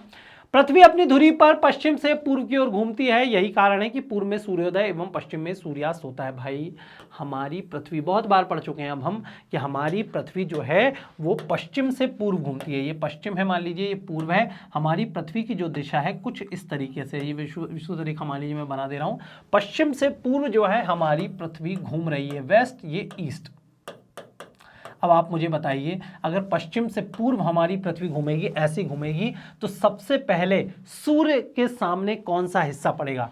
सबसे पहले ईस्ट हिस्सा ही जो हमारी जो है, ये मान लीजिए ये पूर्व है और ये पश्चिम है। तो अगर मैं घूमूंगा इस तरीके से, ये पश्चिम है, ये पूर्व है, और इस तरीके से मैं जब घूमूंगा ऐसे, तो सबसे ये मान लीजिए सूर्य, ठीक है। सपोज करिए कि ये इस साइड मान लीजिए मेरे सूर्य रखा हुआ है और मैं इस तरीके से घूमना चाह रहा हूँ इस तरीके से, तो सबसे पहले कौन सा, ये वाला जो पूर्व वाला हिस्सा है सूर्य के सामने पड़ेगा कि नहीं पड़ेगा? डेफिनेटली। अब अभी आप लोगों को समझ नहीं आ रहा होगा, लेकिन मान लीजिए ये सूर्य बना दिया मैंने, ठीक है, ये सूर्य है और मैं ये मान लीजिए ये पूर्व दिशा है, ये पश्चिम दिशा है, ये पृथ्वी ऐसी घूमती है, तो सबसे पहले कौन सी दिशा सूर्य के सामने पड़ रही है? पूर्व दिशा पड़ रही है, इसलिए सूर्योदय सबसे पहले कौन सी दिशा में होता है? पूर्व दिशा में होता है। और पूर्व दिशा में चूंकि जापान स्थित है, इसलिए जापान को हम क्या बोलते हैं? उगते सूर्य का देश बोलते हैं। क्या बोलते हैं? उगते सूर्य का देश। हमारे यहाँ सबसे पहले जो राज्य जो है सूर्य के एकदम नज़दीक तो नहीं बोलना चाहिए, पूर्व दिशा में जो एक्सट्रीम ईस्ट में स्थित राज्य है वो कौन सा है? अरुणाचल प्रदेश। जो अरुण का आंचल सबसे पहले जो प्रदेश जोड़ता है उसको हम लोग बोलते हैं अरुणाचल प्रदेश, है ना, उसके नाम पर ही ये रखा गया है। तो अरुणाचल प्रदेश में सबसे पहले सूर्योदय होता है। तो आप मुझे बताइए सबसे पहले सूर्यास्त कहाँ होगा? अरे वहीं होगा भाई। अगर मान लीजिए सूर्य के सामने ये हिस्सा सबसे पहले पड़ रहा है तो सबसे पहले गुजरेगा भी तो यही हिस्सा, इसलिए जहाँ पर सूर्योदय सबसे पहले होता है वहाँ पर सूर्यास्त भी सबसे पहले होता है। और यही बात यहाँ पर लिखी गई है। बहुत प्रैक्टिकल वे में समझना है, आप लोगों को रटने की आवश्यकता नहीं है। तो पृथ्वी अपनी धुरी पर पश्चिम से पूर्व की ओर घूमती है, यही कारण है कि पूर्व में सूर्योदय एवं पश्चिम में सूर्यास्त होता है। पृथ्वी अपनी धुरी पर घूमती हुई 360 डिग्री देशांतर अर्थात एक चक्कर लगभग 24 घंटे में पूरा करती है। चूंकि 180 डिग्री देशांतर प्रमुख यामियोत्तर के पूर्व एवं पश्चिम दोनों ओर स्थित है, इसलिए सूर्य पूर्व से पश्चिम गोलार्ध में जाने में 12 घंटे का समय लेता है। चलिए इसको समझ लेते हैं हम लोग। भाई, हमारी जो पृथ्वी है कितनी देशांतर रेखाएं हमारी पृथ्वी पर, कितनी देशांतर रेखाएं, अगर हम देशांतर रेखाएं देखें खींचना चाहें तो कितनी देशांतर रेखाएं टोटल, ये टोटल देशांतर रेखाओं की संख्या कितनी है, टोटल है 360। तो हमारी पृथ्वी 360 डिग्री घूम जाती है ना, एक 360 देशांतर रेखाएं अगर हमारी पृथ्वी घूम रही है तो आप मुझे बताइए कितनी देशांतर रेखाएं सूर्य के सामने से गुजरेंगी, कितनी देशांतर रेखाएं गुजरेंगी। ऑब्वियस सी बात है कि एक दिन में 24 घंटे में कितनी देशांतर रेखाएं गुजरेंगी, 360, क्योंकि 360 ही तो देशांतर रेखाएं। कितनी लाइंस जो है सूर्य के सामने से गुजर जाएंगी, लगभग 360 लाइंस जो है वो सूर्य के सामने से गुजर जाएंगी। ये बात आप लोगों को बहुत अच्छे से याद रखना है, ठीक है। चलिए इसमें और चीजें हम लोग समझ लेते हैं, क्या कि भाई 24 घंटे में कितनी देशांतर रेखाएं सूर्य के सामने से गुजर जाती हैं, 360 डिग्री बोल सकते हैं, या फिर 360 देशांतर रेखाएं जो हैं सूर्य के सामने से गुजर जाती हैं। तो एक घंटे में कितनी देशांतर रेखाएं गुजरेंगी, अगर मैं आप लोगों ने 16 बेसिक जो है मैथ्स भी सॉल्व किया है, तो एक घंटे में कितनी देशांतर रेखाएं गुजरेंगी, या एक घंटे में कितना डिग्री पृथ्वी घूम जाएगी, तो 360/24। जब आप इस तरीके से गुणा करेंगे तो पता चलेगा कि 15 डिग्री, ठीक है। एक घंटे में हमारी पृथ्वी जो है वो 15 डिग्री घूम जाती है, एक घंटे में 15 डिग्री। या फिर मैं इसको उल्टा भी लिख सकता हूं, एक घंटे को हम क्या बोलते हैं, मिनट में अगर हम काउंट करें 60 मिनट, क्या बोलते हैं 60 मिनट, 60 मिनट 15 डिग्री। इसी को उलट के अगर मैं लिख दूं, 15 डिग्री घूमती है 60 मिनट में, हमारी पृथ्वी 15 डिग्री घूमती है 60 मिनट में। तो एक डिग्री घूमेगी कितनी, 60/15। तो जब 60/15, तो 15 को 60 से जब हम मल्टीप्लाई करेंगे तो 4 आएगा, मतलब एक डिग्री घूमती है 4 मिनट में। तो अगर आप लोगों से बोल दिया जाए कि एक देशांतर रेखा को पार होने में कितना समय लगेगा, एक देशांतर रेखा को 4 मिनट लगेंगे। 15 देशांतर रेखाओं को पार होने में कितना समय लगेगा, 1 घंटा। एक देशांतर रेखा को 4 मिनट, तो 15 देशांतर रेखाओं को 1 घंटा। ये जब हम समय की गणना करेंगे ना, तो उस समय ये दोनों ही इकाइयां बहुत बार यूज होंगी। समझ में आ गया है आप लोगों को, ये 1 और ये 4 मिनट और क्या बोलते हैं 1 घंटे से हम लोगों ने डिग्री कैसे निकाला, फिर से बता देता हूं, बहुत से स्टूडेंट को समझ में अगर नहीं आया होगा। मैंने आप लोगों से बोला 360 देशांतर रेखाएं एक दिन में हमारी पृथ्वी जो है वो 24 घंटे में घूम जाती है। मतलब कहने का मतलब ये है कि हमारी पृथ्वी पर किसी पॉइंट में आप यहाँ पर खड़े हुए हैं, तो उसी पॉइंट में वापस आने के लिए कितने 1 घंटे 24 घंटे आप लोगों को लगेंगे उसी जगह पर वापस आने में। तो इस तरीके से 24 घंटे में जो देशांतर रेखाओं की संख्या 360 अगर है, तो 24 घंटे में सूर्य के सामने से कितनी देशांतर रेखाएं गुजर जाएंगी, भाई 360 देशांतर रेखाएं गुजर जाएंगी। अगर हम गणना करें तो 1 घंटे में कितनी देशांतर रेखाएं गुजरेंगी, तो हमको पता चला 360 में 24 को हम लोगों ने नीचे रख दिया, मतलब 360 को डिवाइड कर दिया 24 से। तो अगर हम काटते हैं 24 को 360 से, तो 15 डिग्री आंसर आता है। मतलब 1 घंटे में 15 डिग्री देश जो है हमारी पृथ्वी घूम जाएगी, या 15 देशांतर रेखाएं क्रॉस कर जाएंगी।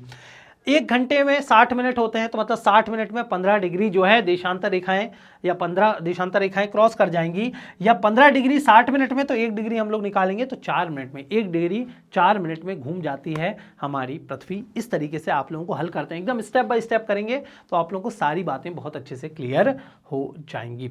तो चलिए नेक्स्ट स्लाइड में हम लोग चलते हैं। इस प्रकार सूर्य पूर्व से पश्चिम प्रति घंटा 15 डिग्री देशांतर या प्रति 4 मिनट में 1 डिग्री देशांतर को पार करता हुआ दिखाई देता है। अभी मैंने बताया कैसे 1 डिग्री आया, कैसे ये 15 डिग्री आया।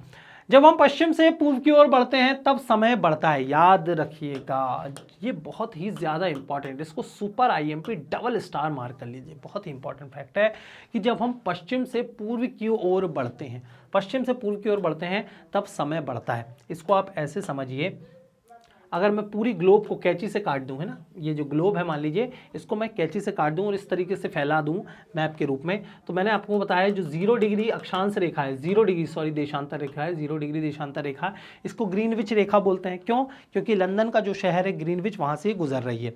तो ये डायरेक्शन आप लोगों को याद रखनी है। डायरेक्शन कौन सी है? ईस्ट। ये डायरेक्शन कौन सी है? वेस्ट, है ना। ईस्ट और वेस्ट डायरेक्शन आप लोगों को याद रखनी है। ये ईस्ट डायरेक्शन है, वेस्ट डायरेक्शन है।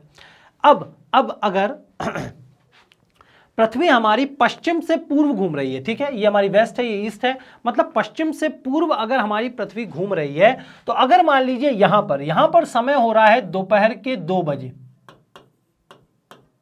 दोपहर है इसलिए मैं यहां पर PM लिख दे रहा हूं, ठीक है, हिंदी में भी लिख दे रहा हूं भाई दोपहर, ठीक है।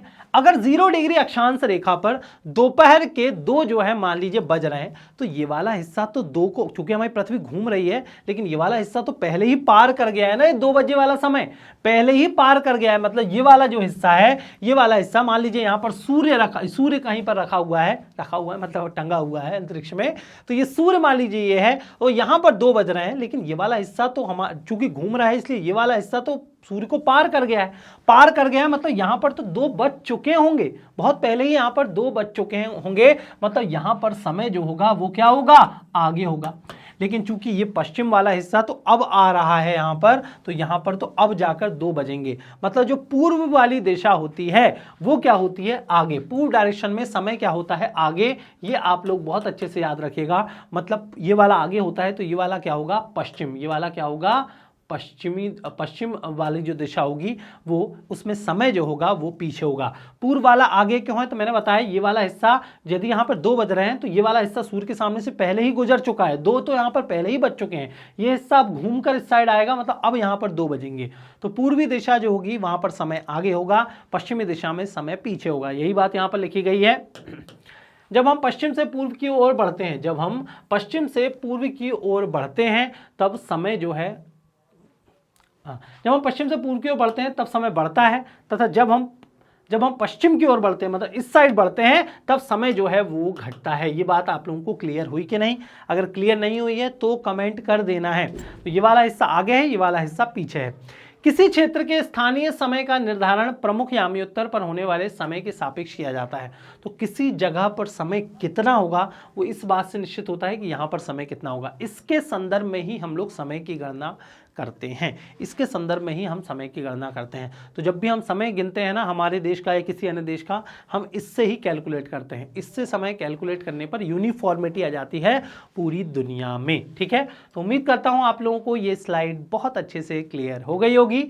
चलिए नेक्स्ट स्लाइड पर चलते हैं। अब यहां पर देख लीजिए, आप लोगों को एक बहुत अच्छा उदाहरण जो है वो दिया गया है, और क्वेश्चन जो है आप लोगों को समझना है बहुत अच्छे से कि जब ग्रीनविच पर, जैसे ग्रीनिच लिखा हुआ है, ग्रीनविच बोलते हैं उसको, जब ग्रीनविच पर दोपहर के 12 बजे है तब 90 डिग्री पूर्व देशांतर पर स्थित थिम्पू भूटान का स्थानीय समय क्या होगा। देखिए बहुत अच्छा क्वेश्चन यहाँ पर कि मान लीजिए कि ग्रीनविच पर, मतलब 0 डिग्री देशांतर रेखा पर क्या बजे हैं, दोपहर के 12 बजे हैं। दोपहर के क्या बजे हैं, 12। तो यहाँ मैं लिख भी दे रहा हूँ कि भैया दोपहर है, ठीक है, तो 12 तो रात में भी होते हैं, अरे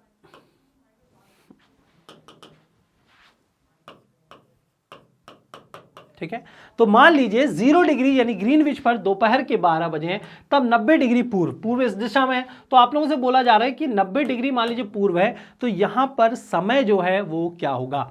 तो यहां पर सबसे पहले आप लोगों को ये दिमाग में लाना है, चूंकि पूर्व में स्थित थिम्पू है, मतलब समय क्या होगा, आगे होगा। आगे होगा मतलब 1 2 3 4 5 6 आगे बज रहे होंगे, जो शाम वाला समय होगा ना वो होगा। पीछे हो रहा होगा मतलब सुबह हो रही होगी, आगे हो रहा होगा मतलब शाम हो रही होगी। भाई 12 बजे दोपहर के आगे ही तो शाम होती है ना, और अगर हम पहले की बात करें तो सुबह। अब उन्होंने बोला है 90 डिग्री पूर्व, 90 डिग्री पूर्व। तो हम लोगों ने देखा 1 डिग्री मूव होने में 4 मिनट लगते हैं। कितने मिनट लगते हैं, 4 मिनट लगते हैं। 1 डिग्री में 4 मिनट, तो 90 डिग्री में कितने लगेंगे भाई, तो 90 इंटू 4 है ना, 90 इंटू 4 तो 9 4 जा 36, 360 मिनट लगेंगे। और अगर हम इसको घंटे में काउंट करते हैं, घंटे में निकालते हैं, तो हम क्या करेंगे, इसको 60 से डिवाइड कर देंगे, तो 360 अपॉन 60, 0 से 0 कट देंगे, 6 1 जा 6, 6 6 जा 36, मतलब 6 घंटा, 6 जो है घंटा, 6 अब घंटे में आया क्योंकि हमने 60 से डिवाइड कर दिया, 6 घंटा आगे। तो यहां पर भैया 12 बज रहे हैं, तो यहां पर शाम के थिम्पू में शाम के कितने, शाम के 6 बज रहे होंगे। समझ में आया कि नहीं भाई, मैंने क्या निकाला,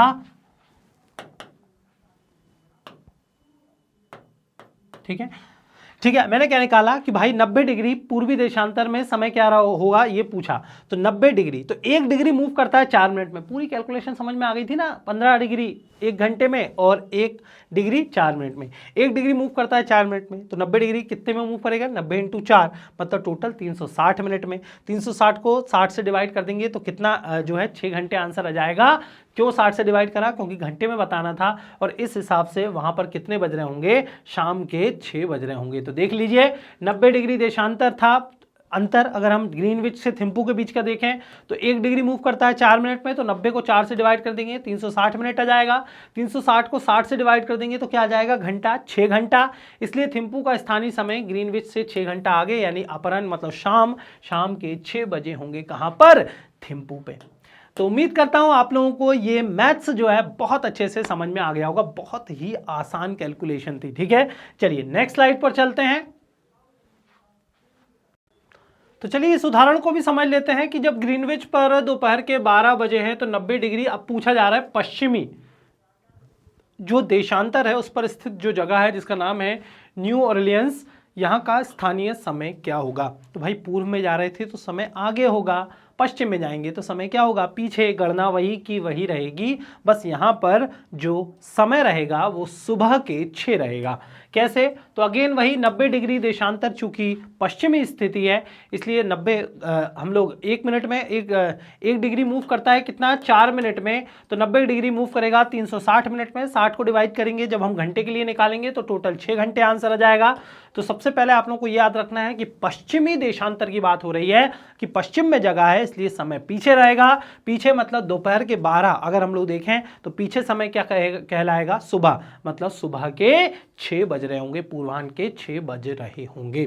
तो उम्मीद करता हूं आप लोगों को ये प्रश्न भी बहुत अच्छे से क्लियर हो गया होगा। इसी तरीके के प्रश्न जो है आप लोगों से पूछे जाएंगे, याद रखिएगा, ठीक है। इसी प्रकार विश्व के किसी भी स्थान का समय ज्ञात किया जा सकता है। तो इस प्रकार हम लोग जो है कहीं का भी समय जो है वो निकाल सकते हैं। किसी देश की सीमाओं के भीतर यथासंभव समय में एक रूपता बनाए रखने के लिए उस देश के केंद्रीय याम्योत्तर को उस देश का मानक याम्योत्तर जो है वो माना जाता है तथा उसके स्थानीय समय को देश का मानक समय मान लिया जाता है। ये वाली लाइन जो है अगेन मैं बोल रहा हूँ अच्छे तुर्रम खा को समझ में नहीं आती, लेकिन अब आपको समझ में आ जाएगी क्योंकि आप मैग्नेट ब्रेन्स के स्टूडेंट्स हैं। तो भाई क्या होता है कि दुनिया में सारे देशों का जो साइज है वो एक समान तो नहीं है। जैसे रशिया देख लें हम लोग, आधी ग्लोब पर जो छाया हुआ है रशिया। हमारी पृथ्वी का ही अगर हम लोग साइज देख लें तो पूर्व से पश्चिम जो है, अगर मान लीजिए पृथ्वी में हमारा जो इंडिया जो है, इंडिया को हम जो है पूर्व से पश्चिम इस तरीके से बनाते हैं, तो इंडिया का जो है चौड़ाई देख लें या विस्तार देख लें, देशांतरीय विस्तार, वो तो ज़्यादा है। तो भाई हम लोगों को पता है कि 68 डिग्री, जब हम देशांतरीय रेखाओं की बात करते हैं तो मैं लगभग बता रहा हूं, ठीक है। 68 डिग्री पूर्वी देशांतर, और जब हम पश्चिम पूर्वी देशांतर, और जब हम इस साइड अरुणाचल प्रदेश साइड जाते हैं तो बाउंड्री हम बोलते हैं कि 97 डिग्री देशांतर है। मतलब दोनों ही देशांतर रेखाओं का अगर हम अंतर निकालते हैं तो लगभग 30 डिग्री आता है। समझ में नहीं आया तो फिर से बता देता हूं भाई, हमारा जो भारत है, प्यारा भारत, जब हम इसके अक्षांशीय और देशांतरीय स्थितियों की गणना करते हैं तो हम कैसे करते हैं, यहाँ पर कि 8 डिग्री 4 मिनट से 37 डिग्री 25 मिनट, 68 डिग्री 7 मिनट से 97 डिग्री 25 मिनट, हम लोग करते हैं ना इस तरीके से अक्षांश और देशांतरीय स्थिति की गणना। तो भाई समय की गणना में अक्षांश रेखाओं का तो कोई काम नहीं है, तो इसलिए चलो मैं अक्षांश रेखाएं मिटा दे रहा हूं। ये देख लीजिए मैंने अक्षांश रेखाएं मिटा दी है, ठीक है। अब हम देशांतर रेखाओं का ही काम जो है काम में लेते हैं, देशांतरीय रेखाओं को। जब हम देशांतरीय रेखाओं को काम में लेंगे तो 97 और 68 के बीच का जब हम अंतर निकालते हैं तो हमें पता चलता है कि टोटल जो डिफरेंस आया वो लगभग 30 डिग्री देशांतर का आया। कितना डिफरेंस आया, लगभग अरे पेन को क्या हो गया, ठीक है, लगभग कितना अंतर आया, 30 डिग्री देशांतर का अंतर आया। तो हमें पता है 15 डिग्री में ही घूमने में ही 1 घंटा लग जाता है, मतलब 1 घंटे में 15 डिग्री मूव होता है। तो 2 घंटे में कितना मूव होगा, 30 डिग्री। मतलब कि पूर्व और पश्चिम के बीच का जो अंतर है वो तो 2 घंटे का जाएगा यार। समझ रहे हैं आप बात, कि पूर्व और पश्चिमी देशांतर के बीच हमारा अंतर जो है वो लगभग 30 डिग्री का है। 15 डिग्री में 1 घंटे का अंतर आ जाता है। हमने पूरी कैलकुलेशन शुरुआत से निकाली थी, 15 डिग्री में 1 घंटे का अंतर आ जाता है। यहाँ तो 30 डिग्री का डिफरेंस है, मतलब 2 घंटे का अंतर आ जाएगा। मतलब अगर हम पूर्व का समय देखें और पश्चिम का समय देखें, कहने का मतलब यह है कि अगर हम अरुणाचल प्रदेश का समय देखें और गुजरात का समय देखें तो उसमें 2 घंटे का अंतर होगा। इसको दूसरी भाषा में अगर मैं कहूं ना तो अब आप ऐसे समझिए कि मान लीजिए ये अरुणाचल प्रदेश है, यहां पर सूर्योदय जो है मान लीजिए सुबह के 5 बजे हो रहा है या फिर सुबह के 4 बजे हो रहा है, सुबह के 4 बजे ही सूर्योदय हो रहा है, तो यहां पर गुजरात में सुबह के 6 बजे सूर्योदय होगा। अगर मान लीजिए सूर्योदय यहां पर 5 बजे हो रहा है तो यहां पर 7 बजे सूर्योदय होगा और अरुणाचल प्रदेश में सबसे पहले सूर्योदय होता है, याद रखिएगा। तो यहां पर बड़ी दिक्कत होती है भाई टाइमिंग की, क्योंकि हम तो इन जनरल बोल देते हैं कि भाई ऑफिस टाइमिंग जो है वो 10 बजे से लेके मान लीजिए 6 बजे तक है। तो अरुणाचल प्रदेश में 10 बजे तो भयानक धूप रहती है, भयानक। हमारे यहाँ तो सुबह रहती है, लेकिन हमारे यहाँ तो 10 बजे जो है एकदम मॉर्निंग होती रहती है, हल्की हल्की धूप रहेगी, लेकिन यहाँ पर तो सर पर सूरज आ जाएगा, बहुत ज़्यादा धूप रहेगी और शाम को 6 बजे तो यहाँ पर रात हो जाएगी। ऐसा लगेगा कि पता नहीं कितना ज़्यादा समय हो गया। तो जो नॉर्थ ईस्ट स्टेट होते हैं ना, वो बड़े परेशान होते हैं इस बात को लेकर और बोलते हैं भैया कि 2 टाइम जोन हमारे इंडिया में होना चाहिए।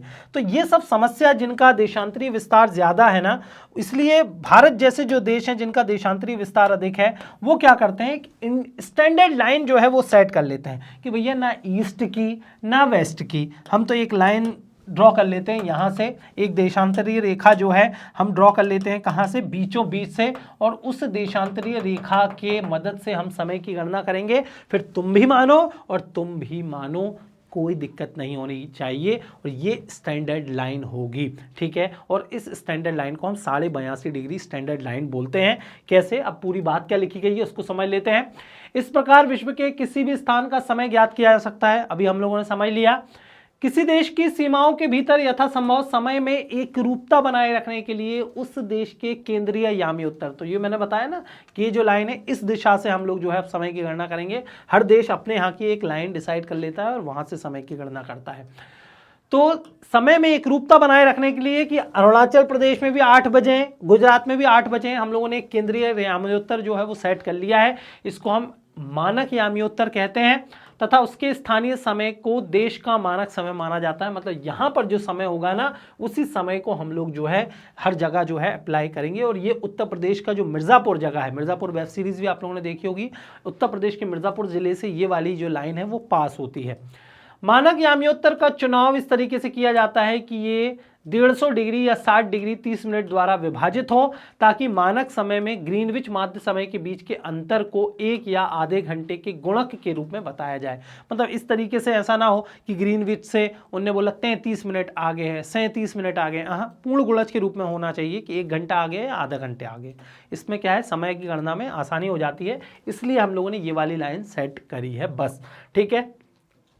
तो हर देश ऐसा ही करता है। भारत के मानक समय का निर्धारण 82 डिग्री 30 मिनट, याद रखिएगा 82 डिग्री 30 मिनट पूर्वी देशांतर से किया जाता है। पूर्व लगाना जरूरी है, ठीक है। तो भारत के मानक समय का निर्धारण 82 डिग्री 30 मिनट पूर्व से किया जाता है, जो कि मिर्जापुर से गुजरती है। अतः मानक समय यानी IST ग्रीनविच माध्य समय से 5.5 घंटा आगे। तो भाई पूर्व में है, मतलब समय क्या रहेगा आगे। मतलब ग्रीनविच से अगर हम लोग समय ले लें तो ये मान लीजिए ये पूरी दुनिया है, ये 0 डिग्री देशांतर रेखा है, ये हमारा प्यारा भारत है। यहाँ से मान लीजिए ये 82 डिग्री 30 मिनट देशांतर रेखा पास हो रही है पूर्वी वाली। तो यहाँ से चूंकि पूर्व का समय आगे होता है, इसलिए हम लोग कहेंगे कि भारत का जो मानक समय है, इंडियन स्टैंडर्ड टाइम है, वो ग्रीनविच माध्य समय से कितना आगे है, 5.5 घंटा आगे है। तो भाई 5.5 घंटा आगे है, ये हम लोगों को याद रखना है बहुत अच्छे से। इस प्रकार विश्व के सभी देश अपनी प्रशासकीय सीमाओं के भीतर एक मानक यामियोत्तर तय करके अपने देश के स्थानीय समय का निर्धारण करते हैं। तो वैसे ही हर देश जो है एक स्टैंडर्ड लाइन सेट कर लेता है और अपने देश का समय यहां से काउंट करता है। पूर्व पश्चिम में अधिक विस्तार वाले देश ही ऐसा कर पाते हैं वैसे तो पूर्व पश्चिम में अधिक विस्तार वाले देश एक से अधिक मानक यामियोत्तर भी चुन सकते हैं। भाई जिनका देशांतरीय विस्तार बहुत ज़्यादा है उनके लिए तो फिर इस एक लाइन से भी काम नहीं होता। जैसे कि ये देख लीजिए रूस, इतना बड़ा है भाई, कुछ ज़्यादा ही बड़ा बना दिया खिसमेर मैंने। ये मान लीजिए इतना बड़ा रूस है, इसको दूसरे पेन से मैं बना देता हूँ।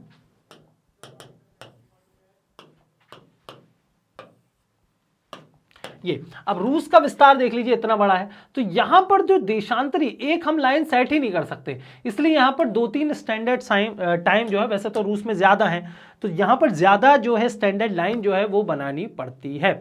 ठीक है,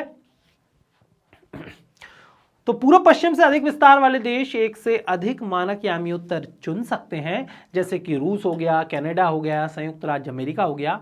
विश्व को 24 टाइम जोन में विभाजित किया गया है। तो भाई 15 डिग्री, एक 15 डिग्री मूव होने में कितना समय लगता है?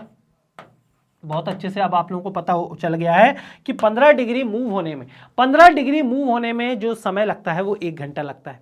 ठीक है, 15 डिग्री में 1 घंटा, और टोटल कितने घंटे होते हैं? 24 घंटे होते हैं। 24 घंटे में तभी तो 360 डिग्री मूव हो जाएगी। मतलब पूरे अगर हम लोग देखें, पूरी जो हमारी पृथ्वी है, इसको हम 24 टाइम जोन में डिवाइड कर सकते हैं। पूरे 24 टाइम जोन में हम लोग डिवाइड करेंगे। क्यों? क्योंकि 15 × 24 इक्वल टू कितना आ जाएगा? 360 हो जाएगा, और एक दिन में 360 डिग्री घूमती है। इसलिए हमने पूरी पृथ्वी को, पूरी हमारी पृथ्वी है उसको हम लोगों ने 15-15 डिग्री के 24 टाइम जोन में डिवाइड कर लिया है। 12 टाइम जोन ईस्ट साइड और 12 टाइम जोन वेस्ट साइड। तो उम्मीद करता हूं आप लोगों को ये बात बहुत अच्छे से क्लियर हो गई होगी। तो चलिए, मैंने आप लोगों को बता दिया है कि पूरी पृथ्वी को फिर किस तरीके से हम लोग 24 टाइम जोन में जो है वो डिवाइड करते हैं, 15-15 डिग्री का अंतर लेकर। तो आप लोग ये बहुत अच्छे से जो है वो याद रखिएगा। ठीक है, चलिए। पूर्व पश्चिम के अधिक विस्तार वाले देश एक से अधिक मानक यामी उत्तर चुन सकते हैं, जैसा कि मैंने बताया, रूस, कनाडा और संयुक्त राज्य अमेरिका। और विश्व को 24 टाइम जोन में हम लोग जो है वो बांट सकते हैं। तो यहाँ पर आप लोगों को इस चित्र को ही मैंने बड़ा करके बता दिया है, और यहाँ पर 24 टाइम जोन बना दिए हैं। ये 0 डिग्री देशांतर रेखा है, 0 डिग्री देशांतर रेखा, जिसको ग्रीनविच लाइन बोलते हैं, प्रधान मध्याह्न रेखा भी बोलते हैं। इसके 12 जो टाइम जोन रहेंगे वो ईस्ट साइड रहेंगे। 0 डिग्री के 12 जो टाइम जोन रहेंगे वो ईस्ट साइड रहेंगे, 12 ही कहां पर रहेंगे? वो वेस्ट साइड रहेंगे। और मुख्य रूप से आप लोग याद रखिएगा कि हमारी पृथ्वी, आप लोगों को पता ही चल गया, पश्चिम से पूर्व जो है वो घूमती है।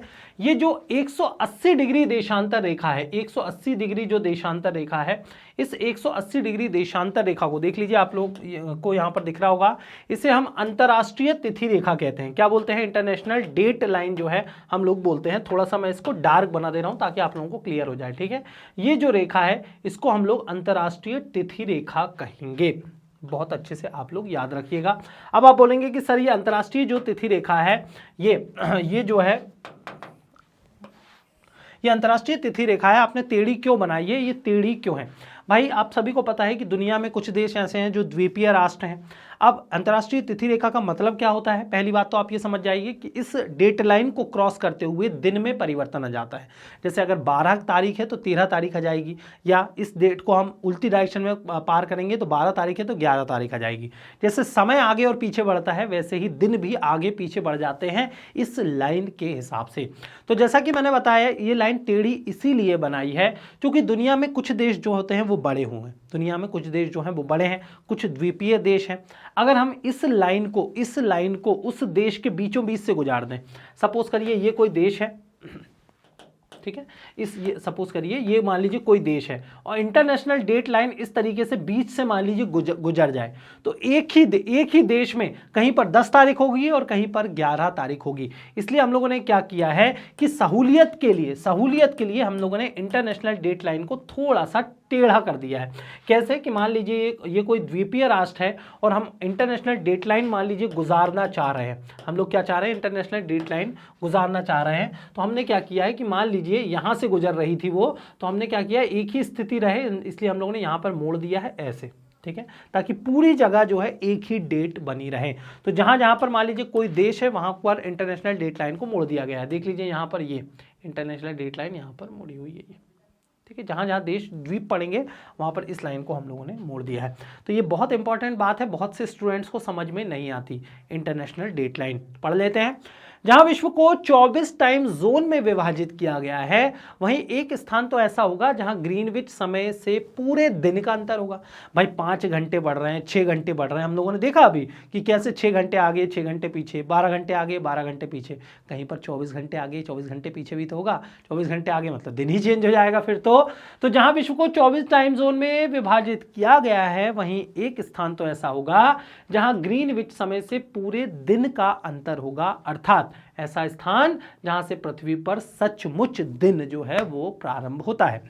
180 देशांतर रेखा लगभग उसी स्थान पर स्थित है जहां से अंतर्राष्ट्रीय तिथि रेखा जो है वो गुजरती है।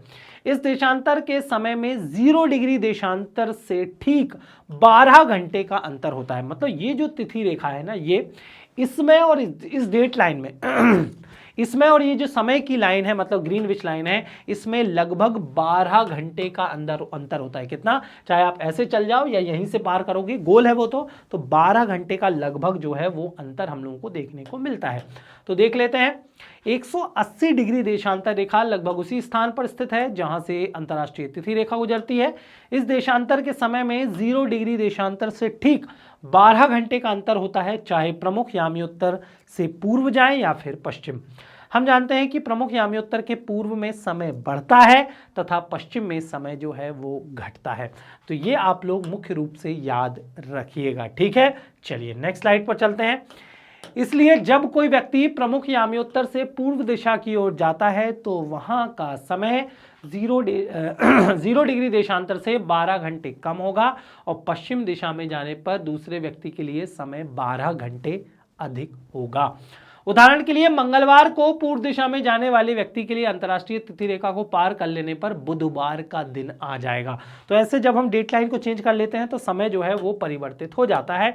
उसी प्रकार इसी दिन अपनी यात्रा शुरू करने वाले व्यक्ति, लेकिन पश्चिमी दिशा में जाने वाले व्यक्ति के लिए अंतर्राष्ट्रीय तिथि रेखा पार कर लेने के बाद सोमवार का दिन जो है सोमवार का दिन हो जाएगा। तो कहां पर आप मंगलवार को निकल रहे थे, सोमवार का भी हो सकता है, मंगलवार को निकल रहे तो बुधवार का भी हो सकता है, पर बस ये इस बात पर निर्भर करता है कि आप इंटरनेशनल डेट लाइन को किस डायरेक्शन में पार कर रहे हो, पूर्व में या फिर पश्चिम में। कुल मिलाकर जैसे समय आगे पीछे होता है वैसे ही दिन भी आगे पीछे होते हैं और यही बात आप लोगों को यहाँ पर समझाई गई है। अगर फिर भी समझ नहीं आया तो एक बार पढ़ें, फिर समझ नहीं आया तो फिर आप चाहें तो कमेंट बॉक्स में कमेंट करके पूछ सकते हैं कि सर ये समय की गणना हम लोगों को समझ में नहीं आई है। तो उम्मीद करता हूं आप लोगों को वीडियो में बहुत मज़ा आया होगा। मज़ा आया है कि नहीं और वीडियो समझ में आई है कि नहीं, पहले मुझे ये बताइए। अगर वीडियो अच्छी लगी है तो कमेंट बॉक्स में कमेंट करके ज़रूर बोलना है कि सर वीडियो अच्छी लगी है, कोई चीज़ समझ में नहीं आई है, डाउट अगर है तो आप डाउट भी पूछ सकते हैं, ठीक है। वीडियो अच्छी लगी है तो वीडियो को लाइक ज़रूर करना है। इसी तरीके से CBSE बोर्ड के साथ Delhi board, Bihar board, UP board, MP board और राजस्थान बोर्ड में मैग्नेट ब्रेन्स आप लोगों को क्लासेस प्रोवाइड करता है। साथ ही साथ वैदिक मैथ्स क्रैश कोर्स और स्पोकन इंग्लिश की क्लासेस भी मैग्नेट ब्रेन्स चैनल द्वारा चलाई जा रही हैं। www.magnetbrains.com ये हमारी ऑफिशियल वेबसाइट है जिसका इंटरफेस आप मेरे पीछे यहाँ पर देख सकते हैं। यहाँ पर सारे कोर्सेज अपडेटेड फॉर्म में सिंक्रोनाइज वे में आप लोगों को नज़र आ जाएंगे। किसी भी तरीके की कोई दिक्कत आप लोगों को महसूस नहीं होगी। डे टू डे अपडेट्स के लिए आप हमारे सोशल मीडिया चैनल्स को भी फॉलो कर सकते हैं। जिन सोशल मीडिया चैनल्स पर हम उपलब्ध हैं वो हैं यूट्यूब, फेसबुक, इंस्टाग्राम, ट्विटर और व्हाट्सएप चैनल। आपको करना क्या है, इन सभी चैनल्स को सब्सक्राइब कर लेना है। आज की इस वीडियो को ढेर सारा प्यार देना है, अपने दोस्तों के साथ शेयर करना है। डाउट की स्थिति में कमेंट बॉक्स में कमेंट करके डाउट पूछ लेना है। ई नोट्स और ई बुक्स के लिए आप डिस्क्रिप्शन बॉक्स चेक कर सकते हैं। तो आज की इस वीडियो में इतना ही, मिलते हैं नेक्स्ट वीडियो में। Thank you so much.